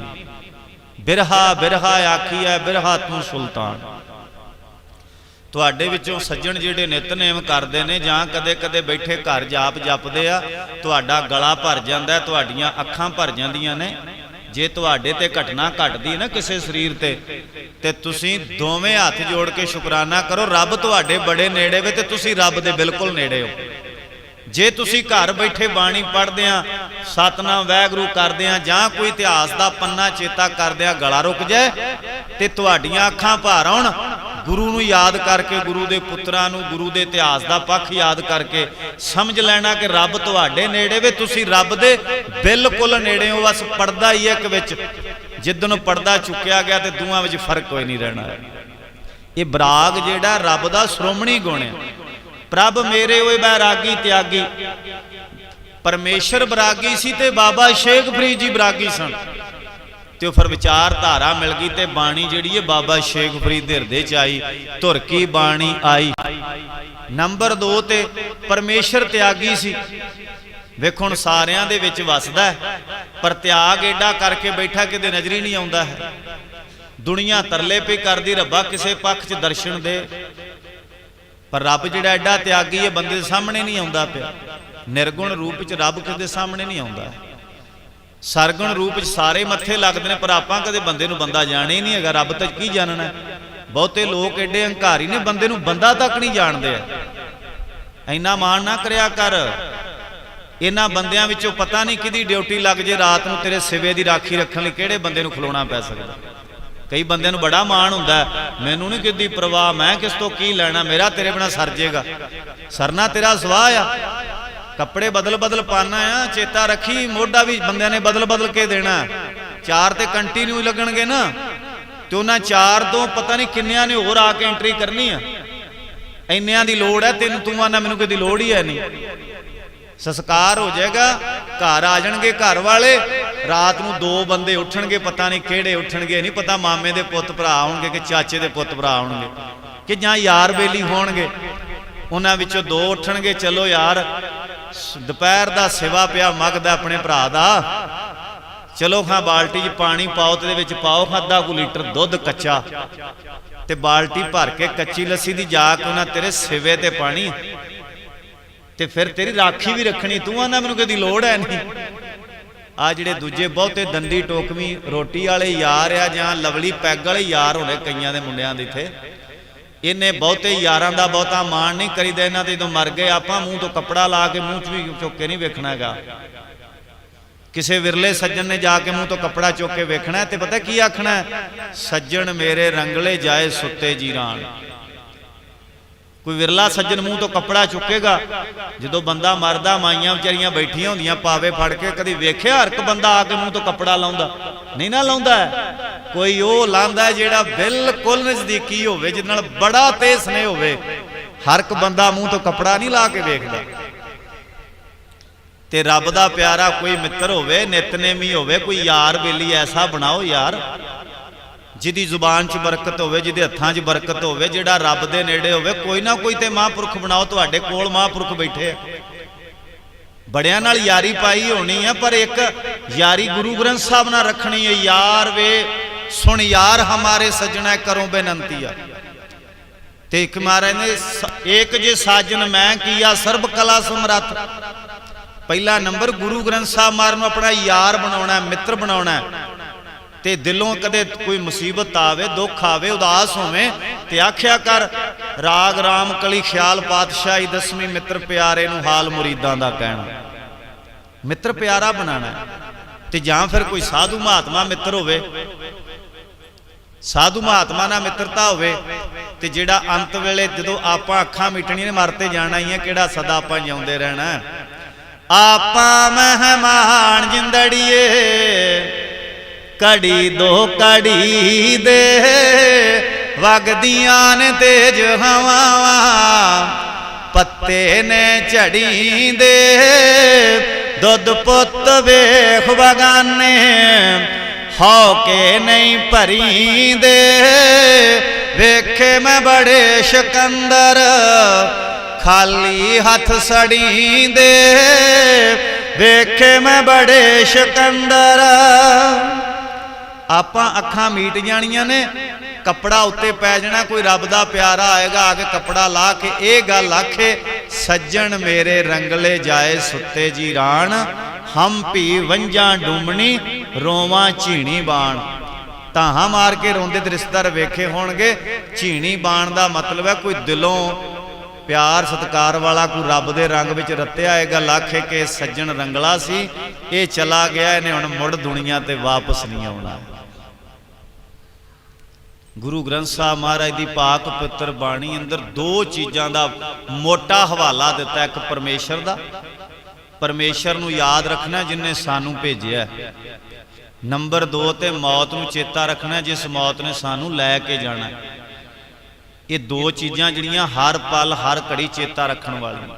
ਜਦੋਂ ਸਾਡੇ ਕੋਲ ਬਰਾਗ ਤੇ ਤਿਆਗ ਆ ਗਿਆ ਵੀ ਮੈਂ ਸਰੀਰ ਵੀ ਤਿਆਗਣਾ, ਮੈਂ ਸੰਸਾਰ ਵੀ ਤਿਆਗਣਾ, ਪਰਮੇਸ਼ਰ ਦੇ ਦੋ ਸ਼੍ਰੋਮਣੀ ਗੁਣ ਨੇ, ਪ੍ਰਭ ਮੇਰੇ ਓਏ ਬੈਰਾਗੀ ਤਿਆਗੀ, ਹਾਂ ਇੱਕ ਖਿਨ ਤਿਸ ਬਿਨ ਰਹਿ ਨਾ ਸਾਕੋਂ, ਪ੍ਰੀਤ ਹਮਾਰੀ ਲਾਗੀ। ਜਦੋਂ ਆਪਾਂ ਬਰਾਗੀ ਤੇ ਤਿਆਗੀ ਹੋ ਗਏ ਉਦੋਂ ਪ੍ਰੀਤ ਨੇ ਪੈਦਾ ਹੋਣਾ, ਫਿਰ ਰੱਬ ਦਾ ਰੂਪ ਬਣ ਜਾਣਾ ਤੂੰ, ਫਿਰ ਤੇਰੇ ਵਿੱਚ ਰੱਬ ਵਿੱਚ ਫਰਕ ਨਹੀਂ ਰਹਿਣਾ। ਬਾਬਾ ਸ਼ੇਖ ਫਰੀਦ ਜੀ ਬਰਾਗੀ ਵੀ ਸਨ ਤੇ ਤਿਆਗੀ ਵੀ ਸਨ, ਤੇ ਪਰਮੇਸ਼ਰ ਬਰਾਗੀ ਸੀ ਤਿਆਗੀ ਸੀ, ਦੋਵਾਂ ਦਾ ਆਪਸ ਸੁਮੇਲ ਹੋਇਆ ਤਾਂ 36 ਮਹਾਂਪੁਰਖਾਂ ਵਿੱਚ ਸਭ ਤੋਂ ਪਹਿਲਾਂ ਬਾਣੀ ਬਾਬਾ ਸ਼ੇਖ ਫਰੀਦ ਦੇ ਹਿਰਦੇ ਵਿੱਚ ਆਈ। ਫਿਰ ਹੌਲੀ ਹੌਲੀ ਭਗਤਾਂ ਦੇ ਇੱਕ ਦੋ ਕਰਦਿਆਂ ਸਾਰਿਆਂ, ਜਿੱਥੇ ਜਿੱਥੇ ਰੱਬ ਦਾ ਪਿਆਰਾ ਕੋਈ ਬੈਠਾ ਸੀ ਭਗਤੀ ਕਰਨ ਵਾਲਾ, ਉੱਥੇ ਉੱਥੇ ਬਾਣੀ ਉਹਨਾਂ ਨੂੰ ਅਰਸ਼ਾਂ ਤੋਂ ਫਰਸ਼ਾਂ ਤੇ ਉਤਰੀ। ਫਰਸ਼ਾਂ ਤੇ ਕਿਵੇਂ? ਨਿਰੰਕਾਰ ਦੇ ਦੇਸ਼ ਚੋਂ ਬਾਣੀ ਆਈ ਤੇ ਰੱਬ ਦੇ ਪਿਆਰਿਆਂ ਦੇ ਹਿਰਦੇ ਚ ਆਈ, ਧੁਰ ਕੀ ਬਾਣੀ ਆਈ। ਧੁਰ ਕਹੀਏ ਨਿਰੰਕਾਰ ਦੀ ਦਰਗਾਹ ਚੋਂ ਆਈ, ਤੇ ਧੁਰ ਕਹੀਏ ਸਾਡੀ ਧੁਨ ਜਿੱਥੋਂ ਧੁਰਾ ਪੈਦਾ ਹੁੰਦਾ। ਸਾਡੇ ਸਰੀਰ ਅੰਦਰ 4 ਤਰ੍ਹਾਂ ਦੀਆਂ ਬਾਣੀਆਂ ਨੇ। ਆ ਜਿਹੜੀ ਬੋਲ ਰਹੇ ਆ ਬੈਖਰੀ ਬਾਣੀ, ਬੋਲਣਾ ਬੰਦ ਕਰ ਦਈਏ ਖਿਆਲ ਦੇ ਰਾਹੀਂ, ਗਲੇ 'ਚ ਬੋਲੋ, ਜਿਹਨੂੰ ਆਪਾਂ ਕੰਠ ਕਹਿੰਦੇ ਆ, ਇਹਨੂੰ ਮੱਧਮਾ ਬਾਣੀ ਕਹਿੰਦੇ ਆ। ਬੰਦਾ ਬਾਣੀ ਪੜ੍ਹਦਾ ਗੱਲਾਂ ਕਰਦਾ ਕਿ ਉਹਨੂੰ ਸੁਣਦੀਆਂ ਨਹੀਂ, ਆਪਣੇ ਆਪ ਨੂੰ ਪਤਾ ਮੈਂ ਕੀ ਬੋਲ ਰਿਹਾ, ਨੂੰ ਮੱਧਮਾ ਬਾਣੀ ਕਹਿੰਦੇ। ਫਿਰ ਦਿਲ ਦੇ ਉੱਤੇ ਪਸੰਤੀ ਬਾਣੀ ਆਉਂਦੀ, ਦਿਲ ਦੇ ਵਿੱਚ ਗੱਲ ਦਾ ਹੋਣਾ, ਮਨ 'ਚ ਗੱਲ ਰੱਖਣੀ ਵੀ ਆਹ ਕੰਮ ਮੈਂ ਕਰਨਾ ਪਰ ਕਿਸੇ ਨੂੰ ਪਤਾ ਨਾ ਲੱਗੇ, ਉਹਨੂੰ ਪਸੰਤੀ ਬਾਣੀ ਕਹਿੰਦੇ ਆ, ਦਿਲ ਦੇ ਵਿੱਚੋਂ ਪੈਦਾ ਹੋ। ਤੇ ਚੌਥੀ ਬਾਣੀ ਜਿਹੜੀ ਆ ਉਹਨੂੰ ਪਰਾ ਬਾਣੀ ਆਖਦੇ ਨੇ, ਜਿਹਨੂੰ ਕਲਗੀਧਰ ਪਾਤਸ਼ਾਹ ਨੇ ਖਿਆਲ ਪਾਤਸ਼ਾਹੀ ਦਸਵੀਂ, ਮਿੱਤਰ ਪਿਆਰੇ ਨੂੰ ਹਾਲ ਮੁਰੀਦਾਂ ਦਾ ਕਹਿਣਾ। ਉਹ ਧੁਨ ਤੋਂ ਪੈਦਾ ਹੁੰਦੀ, ਨਾਭੀ ਤੋਂ। ਮੰਨਣੀ ਤਾਂ ਤੁਸਾਂ ਹੈ ਨਹੀਂ, ਚਲੋ ਸਾਡਾ ਕੰਮ ਹੈ, ਚੌਂਕੀਦਾਰ ਦਾ ਕੰਮ ਹੈ ਹੋਕਾ ਦੇਣਾ। ਸਾਰੀ ਜ਼ਿੰਦਗੀ ਦੌੜ ਰਹੇ ਆਪਾਂ, ਤੁਸੀਂ ਵੀ ਦੌੜ ਰਹੇ ਹੋ, ਮੈਂ ਵੀ ਤੁਹਾਡੇ ਸੱਦੇ ਤੇ ਦੌੜ ਰਿਹਾ, ਪਰ ਗੁਰਮੁਖੋ ਧਰਤੀ ਦੇ ਉੱਤੇ ਬੜਾ ਪੈਂਡਾ ਮਾਰਿਆ, ਤੁਸਾਂ ਵੀ ਤੇ ਅਸਾਂ ਵੀ। ਇੱਕ ਬੇਨਤੀ ਹੈ ਦੋਵੇਂ ਹੱਥ ਜੋੜ ਕੇ, 2.5 ਗਿੱਠਾਂ ਦਾ ਸਫ਼ਰ ਆ, ਨਾਭੀ ਤੋਂ ਲੈ ਕੇ ਮੱਥੇ ਤੱਕ ਦਾ। ਨਾਭੀ ਤੋਂ ਮੱਥੇ ਤੱਕ ਮਿਣੋ ਆਪਣੇ ਸਰੀਰ ਦਾ 2.5 ਗਿੱਠਾਂ ਦਾ ਸਫ਼ਰ ਹੈ। ਆਪਣੇ ਤੋਂ ਇਹ ਪੈਂਡਾ ਨਹੀਂ ਹੋ ਸਕਿਆ। ਨਾਭੀ ਤੋਂ ਪਰਾ ਬਾਣੀ ਉੱਠਦੀ ਹੈ, ਪਸੰਤੀ ਚ ਆਉਂਦੀ, ਪਸੰਤੀ ਤੋਂ ਮੱਧਮਾ ਆਉਂਦੀ ਗਲੇ 'ਚ, ਗਲੇ ਤੋਂ ਫਿਰ ਸਿੱਧੀ ਬੈਖਰੀ, ਤੇ ਇੱਥੋਂ ਇਹ 4 ਤਰ੍ਹਾਂ ਦੀ ਬਾਣੀ ਜਿਹੜੀ ਉਚਾਰਨ ਕੀਤੇ ਆ। ਆਪਣਾ ਜਿਹੜਾ ਧਿਆਨ ਆ ਵਾਹਿਗੁਰੂ ਦਾ ਨਾਮ ਜਪਣਾ, ਧੁਨ ਤੋਂ ਪੈਦਾ ਕਰਕੇ ਹਿਰਦੇ 'ਚੋਂ ਜਪ ਕੇ ਤੇ ਮੱਥੇ ਤੱਕ ਲਿਆਉਣਾ। ਮਸਤਕ ਪਦਮ ਦੁਆਲੈ ਮਣੀ, ਮਾਹੇ ਠਾਕੁਰ ਤ੍ਰੇ ਭਵਨ ਧਣੀ। ਭਗਤ ਬੇਣੀ ਜੀ, ਗੁਰੂ ਗ੍ਰੰਥ ਸਾਹਿਬ ਮਹਾਰਾਜ ਦਾ ਪ੍ਰਭਾਤੀ ਰਾਗ। ਮੱਥੇ ਤੱਕ ਆਪਣਾ ਧਿਆਨ ਲਿਆਉਣਾ, ਪਰ ਨਾਭੀ ਤੋਂ ਲੈ ਕੇ ਮੱਥੇ ਤੱਕ ਦਾ ਜਦੋਂ ਸਿਮਰਨ ਅਭਿਆਸ ਕਰਨਾ। ਯਾਰ ਰੱਬ ਨੇ ਬੜਾ ਸੋਹਣਾ ਘਰ ਦਿੱਤਾ, ਮਕਾਨ ਦਿੱਤਾ, ਮਰਲੇ ਤੋਂ ਲੈ ਕੇ ਮਰੱਬੇ ਦਾ ਮਾਲਕ ਆ, ਜਾਇਦਾਦ ਦਾ ਮਾਲਕ ਆ, ਰਾਜ ਭਾਗ ਭੋਗਣਾ ਪਿਆ। ਰੱਬ ਨੇ ਇੰਨੀਆਂ ਸਰਦਾਰੀਆਂ ਬਖਸ਼ੀਆਂ, ਵਿਹੜੇ ਵਿੱਚ ਬਹਿ ਕੇ, ਘਰ ਵਿੱਚ ਬਹਿ ਕੇ, ਤੇ ਤੂੰ 10 ਮਿੰਟ 20 ਮਿੰਟ ਰੋਜ਼ ਦਾ ਅਭਿਆਸ ਨਹੀਂ ਕਰ ਸਕਦਾ। ਘਰ ਦੇ ਵਿੱਚ ਕੁਝ ਨਾ ਕੁਝ ਸਮਾਂ ਇਕੱਲੇ ਬਹਿਣ ਦਾ ਯਤਨ ਕਰੋ। ਬੇਨਤੀ ਹੈ ਕਿ ਜਿਹੜੇ ਕਮਰੇ ਤੁਸੀਂ ਬਹਿਣਾ ਨਾ, ਜੇ ਪੂਜਾ ਰੂਮ ਬਣਿਆ ਤਾਂ, ਜੇ ਨਹੀਂ ਬਣਿਆ ਤੇਰਾ ਬੈਡਰੂਮ ਆ, ਉਸ ਕਮਰੇ ਦੇ ਅੰਦਰ ਟਾਈਮ ਪੀਸ ਨਹੀਂ ਹੋਣਾ ਚਾਹੀਦਾ। किसी अभ्यासी पुरुष नूं पुछ के वेखियो जिहड़ा सिमरन अभ्यास करदा है, कमरे विच लगे हुए टाइम पीस दियां तिन्ने सूइयां जिहड़ियां अभ्यासी पुरख दे हिरदे विच तोप वांगू वजदियां, इन्ना खड़का हुंदा उन्हां दा, इन्ना दुख देंदियां सूइयां तिन अभ्यासी पुरुष। कदे सवेरे अपने घरे बेहो, हुण जदों रात टिकी होवेगी, टिकी रात विच बहो, अमृत वेले उठ के शांत होएगा, भिन्नी रैन नड़िया चमकण तारे, जागै संत जना मेरे राम प्यारे। जदों अमृत वेले उठ के बैठोगे तुहाडे कन्नां दे विच टाइम पीस दियां सूइयां टक टक करदी आवाज आउणगियां, वो भी कमरे च नहीं होणियां चाहीदियां, तो ध्यान साधना जुड़ना। थोड़े दिन करके वेखो, फिर किसी नूं पुछण दी लोड़ नहीं, दस्सण दी लोड़ नहीं, सारे राह जिहड़े अपने आप खुलदे जाण। गुरु ग्रंथ साहब महाराज की पाक पवित्र बाणी जिहड़ी है रब दे प्यारिਆਂ दे हिरदे च आई, उन्होंने ध्यान जोड़िया, 2.5 गिट्ठां दा सफर तय किया, बाणी आ गई। वो बाणी फिर रब दे प्यारिਆਂ ने मुख च उचारण की। भाई गुरदास जी लिखते हैं, मुखों बाणी उचारी है होए रोशनाई मिटे अंधियारा। जदों उन्होंने बाणी उचारण की, लोगों ने सुनी तो लोगों के हिरदे शांत हो गए, मन जिहड़े टिका विच आ गए, खलकत जिहड़ी बड़ी प्रसन्न हुई। ते आखिर वारी आ गई, गुरु नानक देव महाराज आए, गुरु अंगद देव महाराज, गुरु अमरदास महाराज, पहली पातशाही तो लैके 5वीं पातशाही तक बाणी जिहड़ी आ वो उचारण हुंदी रही। जिस दिन गुरु अमरदास महाराज ने अकाल चलाना किया ना, तो उस दिन गुरु अमरदास महाराज ने भाई जेठे नूं आख्या, लिया भाई जेठिया, जिहड़ी तेरे सिर दे उत्ते घुंगणियां वाली टोकरी है ना, घुंगणियां वाली छाबड़ी है, ये ला दे, सेवा वाली टोकरी चुक ला। तुहानू बेनती है, कला नहीं गुरु घर गए तो मत्था टेकिया, लंगर छकिया, तो छेती छेती कार च बैठे दे आ गए, कोई सेवा भी करया करो गुरमुखो। मैं उस महापुरख की सेवा की, श्रीमान संत बाबा बख्शीश सिंह जी महापुरख, जिहड़े वड्डे महापुरखों की बग्गी विच जुप के ते सारी सेवा करते होंदे सी। खडूर साहब जाओ ना, लंगर साहब दे बाहर माता खीवी जी दा लंगर आ, बलवंड खीवी नेक जन जिस बहुती छां पतराली, माता खीवी जी दे लंगर दे बाहर एक बग्गी पई, जिहदे विच वड्डे महापुरख बाबा जीवन सिंह बैठा करते थे, ते उस बग्गी दे अगले पासे बलदां दी तरह 2 गुरु के सिख जुपिया करते सन, संत बाबा बख्शीश सिंह ते संत बाबा गुरमेल सिंह जी फुल। मैं दोवां महापुरखां दी नज़र विच वड्डा होया। बाबा बख्शीश सिंह जी रहमत करया कर देन, दरवाजे दे बाहर आके जीप लैके आंदे, चलो ए सेवा चलीए। ते महापुरखां नूं मैं सेवा करदियां वेखिया, महापुरखां ने स्थान बनाया गुरु तेग बहादुर साहब महाराज दा, सारी बजरी धुआ के सरोवर चों फिर लवाई है इमारत, सारा रेता धुआ के लवाया। लगता उस तरह भी सकता सी, पर क्यों कि इन्हां संगतां तो सेवा कराउणी। सेवा सतगुर की सेवा सफल है जे को करे चित लाए। ते ये नहीं महापुरख सानू कहता भी तुसी सेवा करो, नहीं, आप नाल टोकरी भरनी ते कलियां चुकनी। जदों टोकरी भर के चुकनी तो मैं अपनियां अखां नाल वेखिया, संत बाबा बख्शीश सिंह महापुरख 2 गल्लां वेखियां उन्हां दियां मैं। जदों वो अवस्था ठीक सी, उदों महापुरखां दे मत्थे चों पसीना चोंदा ते खुच्चां तक गिट्टियां तक पसीने नाल लथ-पथ हुंदे महापुरख। टोकरी भरदियां भरदियां ते महापुरखां दे थल्ले अड्डियां दे थल्ले पसीने नाल थां गिल्ली हुंदी, मैं अपनी अखां वेखी। ते जदों बजुर्ग हो गए, अवस्था बदल गई, ते कुर्ती पाई होनी, ऐनक लगी होनी, ऐनक इत्थों ला के ना छाती ते डिग्गी होनी, ऐनक धागा बन्निया हुंदा, तां महापुरखां दी अवस्था बदली। आ हाथ इत्ते होने ते इस तरह अंगूठे दोवें चलदे होने सिमरन अभ्यास, ते महापुरखां बैठिया घंटा बद्धी ओ लंगर दे बाहर बारी हुंदी सी, उत्थे बैठे रहना। ते नाल 20-25 मिनटां बाद 10 मिनटां बाद आवाज मारनी, ओ गुरमुखो जिन्हां ने जल पानी छक लिया उठ के सेवा करो, टोकरी ढोवो, टोकरी ढोवो। ये टोकरी भाई जेठे ने ढोई सी, सिर दे उत्ते घुंगणियां वाली छाबड़ी सी, गरीबी दा आलम सी। भाई जेठे दे मां प्यो चढ़ाई कर गए ते घर विच रोटी नहीं सी पकदी है, घुंगणियां दी छाबड़ी लाई गुरु नानक दे दर ते आके। ते गुरु अमरदास महाराज कहंदे, जेठिया सिर तो घुंगणियां वाली छाबड़ी ला दे। ते छाबड़ी लाती, महाराज हुक्म, पुत्रा जिहड़ी सेवा वाली टोकरी है चुक ला। सेवा वाली टोकरी चुकी ਤੇ ਗੋਇੰਦਵਾਲ ਸਾਹਿਬ ਦੀ ਧਰਤੀ ਜਦੋਂ ਬੌਲੀ ਸਾਹਿਬ ਦਾ ਨਿਰਮਾਣ ਹੋ ਰਿਹਾ, ਉਹ ਭਾਈ ਜੇਠਾ ਤੁਰਿਆ ਜਾਂਦਾ ਨੀਵੇਂ ਥਾਂ ਨੂੰ, ਤੇ ਨੇਤਰ ਨੀਵੇਂ ਨੇ, ਧਿਆਨ ਜਿਹੜਾ ਪੈਰਾਂ ਦੇ ਉੱਤੇ ਆ, ਪੈਰ ਪੁੱਟਦਾ ਵਾਹਿਗੁਰੂ, ਪੈਰ ਰੱਖਦਾ ਵਾਹਿਗੁਰੂ, ਸਿਮਰਨ ਕਰਦਾ ਜਾਂਦਾ, ਸੇਵਾ ਕਰਦਾ ਜਾਂਦਾ, ਨਾਲ ਬ੍ਰਹਮ ਗਿਆਨੀ ਮਹਾਂਪੁਰਖ ਤੁਰੇ ਜਾਂਦੇ ਨੇ, ਸੰਗਤ ਹੋ ਰਹੀ ਹੈ। ਬਾਬਾ ਬੁੱਢਾ ਸਾਹਿਬ ਵੀ ਢੋ ਰਹੇ ਨੇ, ਭਾਈ ਗੁਰਦਾਸ ਜੀ, ਭਾਈ ਸਾਵਣ ਮੱਲ ਜੀ, ਭਾਈ ਵੈਰੋਵਾਲ ਵਾਲਾ ਮਾਨਕ ਚੰਦ ਵਰਗੇ ਜਿਹੜੇ ਗੈਤੀ ਲੈ ਕੇ ਬੌਲੀ ਸਾਹਿਬ ਦਾ ਕੜ ਤੋੜਦੇ ਆ, ਉਹ ਸਾਰੇ ਤੱਤ ਬੇਤੇ ਮਹਾਂਪੁਰਖਾਂ ਦੀ ਸੰਗਤ 'ਚ ਆਉਂਦੇ ਜਾਂਦਿਆਂ ਟੋਕਰੀ ਲੈ ਕੇ ਜਾ ਰਹੇ ਨੇ। ਨਾਲੇ ਸੰਗਤ ਹੋ ਰਹੀ ਹੈ, ਨਾਲੇ ਸਿਮਰਨ ਹੋ ਰਿਹਾ, ਨਾਲੇ ਸੇਵਾ ਹੋ ਰਹੀ ਹੈ। ਤੇ ਗੁਰੂ ਅਮਰਦਾਸ ਮਾਰ ਨੇ ਟੋਕਰੀ ਨੂੰ ਸਿਰ ਤੇ ਛਾਬੜੀ ਚੁੱਕੀ ਸੀ, ਉਹ ਟੋਕਰੀ ਧਰਾਈ।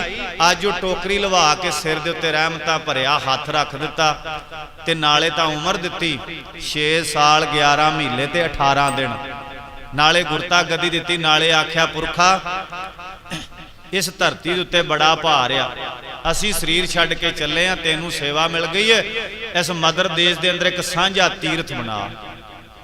ਸਤ ਬਚਨ ਮਹਾਰਾਜ ਤੀਰਥ ਪਹਿਲਾਂ ਬਣੇ ਹੋਏ ਨੇ। ਕਰਤਾਰਪੁਰ ਕਰਤਾ ਵਸੈ ਸੰਤਨ ਕੈ ਪਾਸ, ਕਰਤਾਰਪੁਰ ਬਣਿਆ ਹੋਇਆ ਸੀ ਰਾਵੀ ਦਰਿਆ ਦੇ ਪਰਲੇ ਕੰਢੇ। ਧਰਮਸਾਲ ਕਰਤਾਰਪੁਰ ਸਾਧ ਸੰਗਤ ਸੱਚਖੰਡ ਵਸਾਇਆ, ਵਾਹਿਗੁਰੂ ਗੁਰ ਸ਼ਬਦ ਸੁਣਾਇਆ।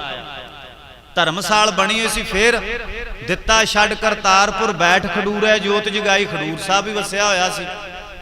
ਤੇ ਖਡੂਰ ਸਾਹਿਬ ਛੱਡ ਕੇ ਫਿਰ ਗੋਇੰਦਵਾਲ ਗੋਬਿੰਦਪੁਰੀ ਸਮ ਜੱਲਣ ਤੀਰ ਬੇਪਾਸ ਬਣਾਇਓ, ਗਇਓ ਦੁਖ ਦੂਰ ਬਰਖਨ ਕੋ, ਗੁਰੂ ਮੁਖ ਦੇਖ ਗਰੂ ਸੁਖ ਪਾਇਓ। ਗੋਇੰਦਵਾਲ ਸਾਹਿਬ ਦਾ ਵੀ ਸਥਾਨ ਬਣਿਆ ਮਹਾਰਾਜ। ਹੋਰ ਕਹਿਣ ਲੱਗੇ ਇਹ ਤਾਂ ਵੱਡਿਆਂ ਦੇ ਸਥਾਨ ਬਣੇ ਨੇ, ਇੱਕ ਸਾਂਝਾ ਤੀਰਥ ਬਣਾਉਣਾ ਸੱਚਖੰਡ ਸ੍ਰੀ ਹਰਿਮੰਦਰ ਸਾਹਿਬ।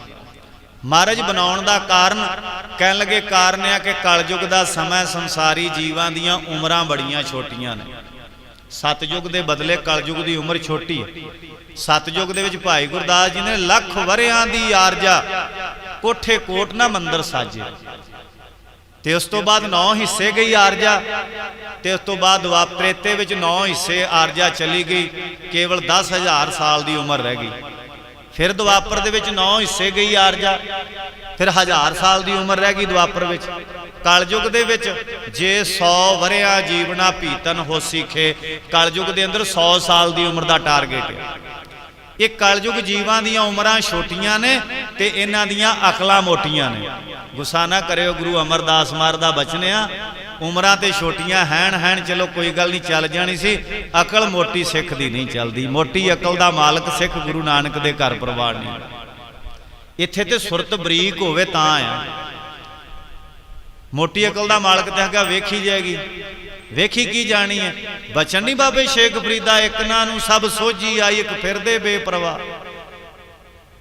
ਨਾ ਬੇਪਰਵਾਹ ਹੋਣਾ, ਨਾ ਲਾਪਰਵਾਹ ਹੋਣਾ। ਬਾਣੀ ਪੜ੍ਹਨੀ ਹੈ, ਬਾਣੀ ਸਮਝਣੀ ਹੈ, ਬਾਣੀ ਵਿਚਾਰਨੀ ਸਿੱਖ ਦਾ ਕਰਮ ਹੈ। ਗੁਰੂ ਵਾਲੇ ਬਣਨਾ, ਕੇਸਾਂ ਦੀ ਸੰਭਾਲ ਕਰਨੀ ਹੈ। ਬਾਣੀ ਬਾਣੇ ਦਾ ਮਾਣ ਸਨਮਾਨ ਜਿਹੜਾ ਸਵੈ ਮਾਣ ਜਿਉਂਦਾ ਰੱਖਣਾ ਹੈ। ਪੁਰਖਾ ਕਲਯੁਗ ਦੀਆਂ ਉਮਰਾਂ ਛੋਟੀਆਂ ਨੇ, ਇਹਨਾਂ ਦੀਆਂ ਅਕਲਾਂ ਮੋਟੀਆਂ ਨੇ। ਮੈਂ ਹੁਣ ਸ਼ੇਰ ਗਾਵਾਂਗਾ, ਤੁਸੀਂ ਸੁਣਨਾ, ਧਿਆਨ ਨਾਲ ਸੁਣਨਾ ਪੂਰਾ। ਜਿਹਦੇ ਅੰਦਰ ਵੱਜੀ ਨਾ ਲਾ ਲਿਓ, ਗੱਲ ਪੱਲੇ ਬੰਨ ਲਿਓ। ਉਮਰਾਂ ਛੋਟੀਆਂ ਨੇ, ਅਕਲਾਂ ਮੋਟੀਆਂ ਨੇ, ਪਾਰ ਲੱਗਿਆ ਨੀ ਜਾਣਾ ਨੀਤਾਂ ਖੋਟੀਆਂ ਨੇ, ਪਾਰ ਲੱਗਿਆ ਨੀ ਜਾਣਾ ਨੀਤਾਂ ਖੋਟੀਆਂ ਨੇ। ਉਮਰ ਤੇ ਛੋਟੀ ਸੀ, ਮਹਾਰਾਜ ਕਹਿੰਦੇ ਇਹਨਾਂ ਕਲਯੁਗ ਜੀਵਾਂ ਦੀਆਂ ਉਮਰਾਂ ਛੋਟੀਆਂ ਨੇ, ਇਹਨਾਂ ਦੀਆਂ ਅਕਲਾਂ ਬੜੀਆਂ ਮੋਟੀਆਂ ਨੇ। ਮੋਟੀ ਅਕਲ ਦੇ ਮਾਲਕ ਨੇ ਸਾਰੀ ਉਮਰ ਹੀ ਸ਼ਰਾਬ ਪੀਵੀ ਜਾਣਗੇ, ਨਾਲੇ ਘਰ ਉਜਾੜ ਲੈਣਗੇ ਤੇ ਨਾਲੇ ਫਿਰ ਵੀ ਫਿਕਰ ਨਹੀਂ ਕਰਨਗੇ। ਅਕਲ ਮੋਟੀ ਦੇ ਮਾਲਕ ਹੋਣਗੇ। ਮਹਾਰਾਜ ਕਹਿੰਦੇ ਇਹਨਾਂ ਤੋਂ ਪਾਰ ਨਹੀਂ ਲੱਗਿਆ ਜਾਣਾ, ਇਹਨਾਂ ਦੀ ਨੀਤ 'ਚ ਖੋੜ ਆਏ। ਆਪਣੇ ਭਰਾ ਨੂੰ ਰੋਟੀ ਖਾਂਦਾ ਵੇਖ ਕੇ ਸੜੀ ਜਾਂਦੇ। ਯਾਰੋ ਮਾਂ ਜੰਮਿਆ ਭਰਾ ਆ, ਇੱਕੋ ਚੌਂਕੇ ਥੱਲੇ ਬਹਿ ਕੇ ਰੋਟੀ ਖਾਧੀ, ਇੱਕੋ ਛੱਤ ਥੱਲੇ ਪਲੇ ਆ। ਜੇ ਭਰਾ ਦੇ ਘਰ ਰਿਜ਼ਕ ਚੰਗਾ ਹੈ ਤੇ ਤੈਨੂੰ ਸਾੜਾ ਕਿਹੜੀ ਗੱਲ ਦਾ? ਭਰਾ ਦੇ ਘਰ ਰੋਟੀ ਪੱਕਦੀ ਵੇਖ ਕੇ ਭਰਾ ਨੂੰ ਖੁਸ਼ ਹੋਣਾ ਚਾਹੀਦਾ। ਮਾਰੇ ਕਹਿਣ ਲੱਗੇ ਇਹਨਾਂ ਦੀ ਨੀਤ ਖੋਟੀ ਹੈ, ਕੋਈ ਨਾ ਕੋਈ ਨੀਤ 'ਚ ਖੋਟ ਆ ਜਾਂਦਾ। ਕੋਈ ਟੂਣੇ ਕਰਨ ਲੱਗਾ, ਕੋਈ ਕਿਸ ਤਰ੍ਹਾਂ ਦੇ ਰੋੜੇ ਟਕਾਉਣ ਲੱਗਾ, ਕੋਈ ਭਾਨੀਆਂ ਮਾਰਨ ਲੱਗਾ। ਇਹ ਸਿੱਖ ਦਾ ਕੰਮ ਹੈ। नहीं नहीं, सिख दा काम आ गुर सतगुर का जो सिख अखाए सो भलकै उठर नाम त्याग। गुरु रामदास महाराज ने फिर सचखंड श्री हरमंदर साहब के सरोवर की तैयारी कराई। बैठा सोढ़ी पातशाह रामदास सतगुरु कहावै, पूर्ण ताल खटाया अमृतसर विच जोत जगावै।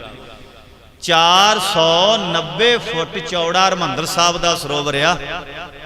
एक पासे की लंबाई 490 फुट, दूजे पासे की लंबाई पूरी 500 फुट है ते 17 फुट डूंगा हरमंदर साहब का सरोवर आ। गल ध्यान च रखण वाली है।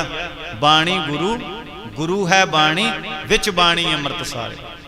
गुरु रामदास महाराज ने सरोवर पटवा दिता, चौड़ा डूंगा ते लम्मा। फिर पंजवें पातशाह ने सचखंड श्री हरमंदर साहब की पकाई करवाई, भाव इमारत पक्की की। जिवें तुसां सारे ने रल के मन की नवीं इमारत बनाई, दरबार बनाया। कई सालों की मशक्कत तो बाद दरबार बन गया। फिर समा आ गया 1601 का।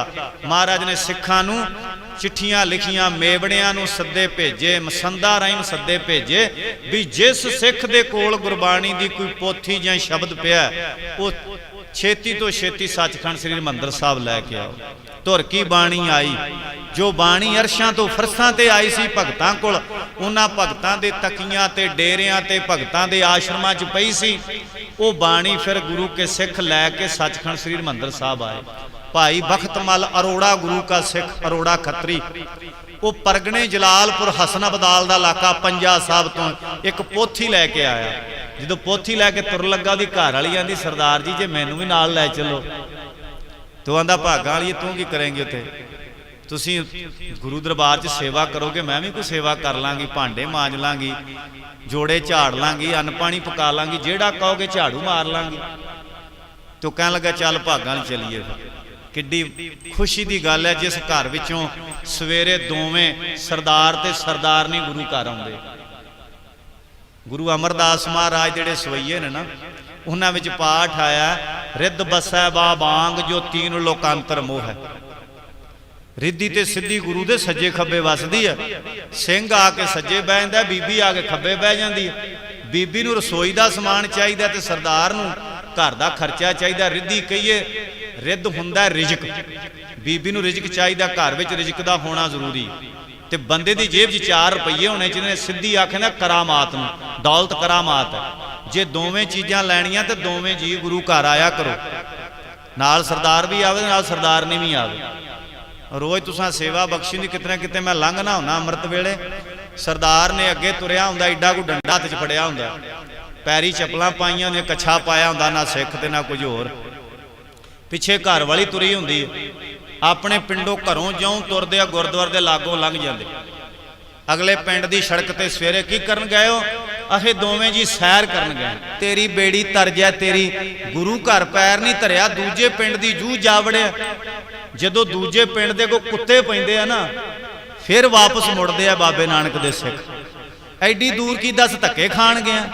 अपने घरों उठ दोवें जी आओ, इशनान पान करके आओ, गुरु ग्रंथ साहब महाराज दी हजूरी च आके 10 मिनट बवो।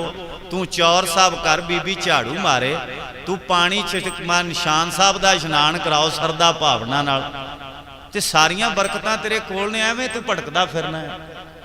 गुरु अर्जन देव महाराज जियां ने पोथियां मंगाइयां, भाई बख्तमल अरोड़ा ते ओहदी घरवाली, ये दोवें आए महाराज दी गुरबाणी दी पोथी लैके। संगला दीप दे टापू तो प्राण संगली नां दा ग्रंथ लैके गुरु के सिख आए। फिर हरद्वार दी धरती तो गोपाल दत्त ते विशाल दत्त दे पोतरे हरी राम ते कृष्ण लाल दोवें आए, जिन्हां ने आके 4 श्लोक गुरु ग्रंथ साहब महाराज दे गुरु अर्जन देव महाराज दे अगे रखे, जो गुरु ग्रंथ साहब महाराज दे 1353 अंग दे उत्ते दर्ज ने, जिथे राग समाप्त हुंदे ने, बाणी रागां तो मुक्त हुंदी। अगले 67 श्लोक संस्कृत जुबान दे गुरु अर्जन देव महाराज ने उन्हां दे प्रथाए उचारण कीते हुए ने। इन्हां दी गिनती जिहड़ी 71 श्लोक ने संस्कृत जुबान दे, ते 72वां मूल मंत्र आ। शरीर अंदर 72,000 मेन नाड़ी है, 70 दोए भरे अमृतसर बिको मार कढावो। गुरमुखो सागर बड़ा वड्डा है, तुहानू सारिआं नू पता, तुसीं जिमीदार हो। जिमीदार दी जमीन जिन्ने प्लाट लम्मे होण ना, उन्नी पैली वगदी भी डूंगी है ते पाड़ा भी कोई नहीं रहिंदा। ਤੇ ਪਹਿਲਾ ਨੰਬਰ ਤੇ ਜੱਟਾਂ ਦਾ ਪੁੱਤ ਸਾਧ ਨਹੀਂ ਬਣਦਾ। ਜੇ ਜੱਟ ਦਾ ਪੁੱਤ ਸਾਧ ਬਣ ਜਾਏ ਨਾ ਤੇ ਫਿਰ ਰੱਬ ਤੋੜਾ ਕੋਈ ਨਹੀਂ ਛੱਡਦਾ। ਧੰਨੇ ਨੇ ਬਰਕਤਾਂ ਐਸੀਆਂ ਪਾਈਆਂ, ਇਹ ਬਿਦ ਸੁਣ ਕੇ ਜਾਟਰੋ ਉੱਠ ਭਗਤੀ ਲਾਗਾ। ਇਹ ਸਵਾ ਕੁ ਘੰਟੇ ਤੇ ਫਿਰ ਇੰਨਾ ਕੋਈ ਸਮੇਂ ਦੇ ਵਿੱਚ ਲਾਹਾ ਲਿਆ ਜਾਣਾ। ਤੇ ਜੇ ਸਮਾਂ ਹੋਰ ਲੰਮਾ ਹੁੰਦਾ ਤੇ ਮਹਾਰਾਜ ਦੀ ਕਿਰਪਾ ਹੋਰ ਵਰਖਾ ਵਰਤਣੀ ਸੀ। 1601 ਵਿੱਚ ਬਾਣੀ ਲਿਖੀ ਜਾਣ ਲੱਗੀ, 3 ਸਾਲ ਲੱਗੇ ਬਾਣੀ ਲਿਖਦੇ ਗਏ। 15 ਅਗਸਤ 1604 ਨੂੰ ਬਾਣੀ ਦੀ ਲਿਖਾਈ ਪੂਰੀ ਹੋਈ। 15 ਦਿਨਾਂ ਵਿੱਚ ਗੁਰੂ ਗ੍ਰੰਥ ਸਾਹਿਬ ਮਹਾਰਾਜ ਦਾ ਤਤਕਰਾ ਲਿਖਿਆ ਗਿਆ, ਜਿਹੜਾ ਪਹਿਲੇ ਅੰਗਾਂ ਦੇ ਉੱਤੇ ਲਿਖਿਆ ਹੁੰਦਾ। ਚੇਤਾ ਰੱਖਿਓ, ਗੁਰੂ ਗ੍ਰੰਥ ਸਾਹਿਬ ਮਹਾਰਾਜ ਦੇ ਹਰ ਸ਼ਬਦ ਦੀ ਪਹਿਲੀ ਪੰਕਤੀ ਗੁਰਬਾਣੀ 'ਚ 2 ਵਾਰਾਂ ਲਿਖੀ ਹੈ। ਇੱਕ ਤਤਕਰੇ 'ਚ ਲਿਖੀ ਹੈ, ਇੱਕ ਰਾਗ ਵਿੱਚ ਜਿੱਥੇ ਸ਼ਬਦ ਸ਼ੁਰੂ ਹੁੰਦਾ ਉੱਥੇ ਲਿਖੀ ਹੈ। ਤੇ ਆਖਰ ਫਿਰ 1 ਸਤੰਬਰ 1604 ਨੂੰ ਗੁਰੂ ਗ੍ਰੰਥ ਸਾਹਿਬ ਮਹਾਰਾਜ ਦਾ ਪਹਿਲਾ ਪ੍ਰਕਾਸ਼ ਜਿਹੜਾ ਸੱਚਖੰਡ ਸ੍ਰੀ ਹਰਿਮੰਦਰ ਸਾਹਿਬ ਦੇ ਅੰਦਰ ਹੋਇਆ। ਤੇ ਬਾਬਾ ਬੁੱਢਾ ਸਾਹਿਬ ਨੇ ਪ੍ਰਕਾਸ਼ ਕਰਕੇ ਹੁਕਮਨਾਮਾ ਲਿਆ, ਸੂਹੀ ਮਹੱਲਾ ਪੰਜਵਾਂ, ਸੰਤਾਂ ਕੇ ਕਾਰਜ ਆਪ ਖਲੋਇਆ, ਹਰ ਕੰਮ ਕਰਾਵਣ ਆਇਆ ਰਾਮ। ਧਰਤ ਸੁਹਾਵੀ ਤਾਲ ਸੁਹਾਵਾ, ਵਿੱਚ ਅੰਮ੍ਰਿਤ ਜਲ ਛਾਇਆ ਰਾਮ। ਅੰਮ੍ਰਿਤ ਜਲ ਛਾਇਆ ਪੂਰਨ ਸਾਜ ਕਰਾਇਆ, ਸਗਲ ਮਨੋਰਥ ਪੂਰੇ। ਜੈ ਜੈਕਾਰ ਭਇਆ ਜਗ ਅੰਤਰ, ਲਾਥੇ ਸਗਲ ਵਸੂਰੇ। ਪੂਰਨ ਪੁਰਖ ਅਚੁੱਤ ਅਬਨਾਸੀ, ਜਸ ਵੇਦ ਪੁਰਾਣੀ ਗਾਇਆ। ਆਪਣਾ ਬਿਰਧ ਰੱਖਿਆ ਪਰਮੇਸ਼ਰ, ਨਾਨਕ ਨਾਮ ਤੇ ਆਇਆ। ਸਤਿਗੁਰਾਂ ਦੇ ਨਵੇਂ ਮਹੱਲਾਂ ਦੀ ਤੇ ਹੋਏ ਪ੍ਰਕਾਸ਼ ਦੀਆਂ ਸਾਰੀ ਨਗਰ ਨਿਵਾਸੀ ਸੰਗਤਾਂ ਨੂੰ ਲੱਖ ਲੱਖ ਵਧਾਈਆਂ ਹੋਣ। ਗੁਰ ਸਿੱਖਾਂ ਮਨ ਵਧਾਈਆਂ, ਜਿਨੀ ਮੇਰਾ ਸਤਿਗੁਰ ਡਿੱਠਾ ਰਾਮ ਰਾਜੇ। ਸਾਰੀ ਸੰਗਤ ਦਾ ਧੰਨਵਾਦ।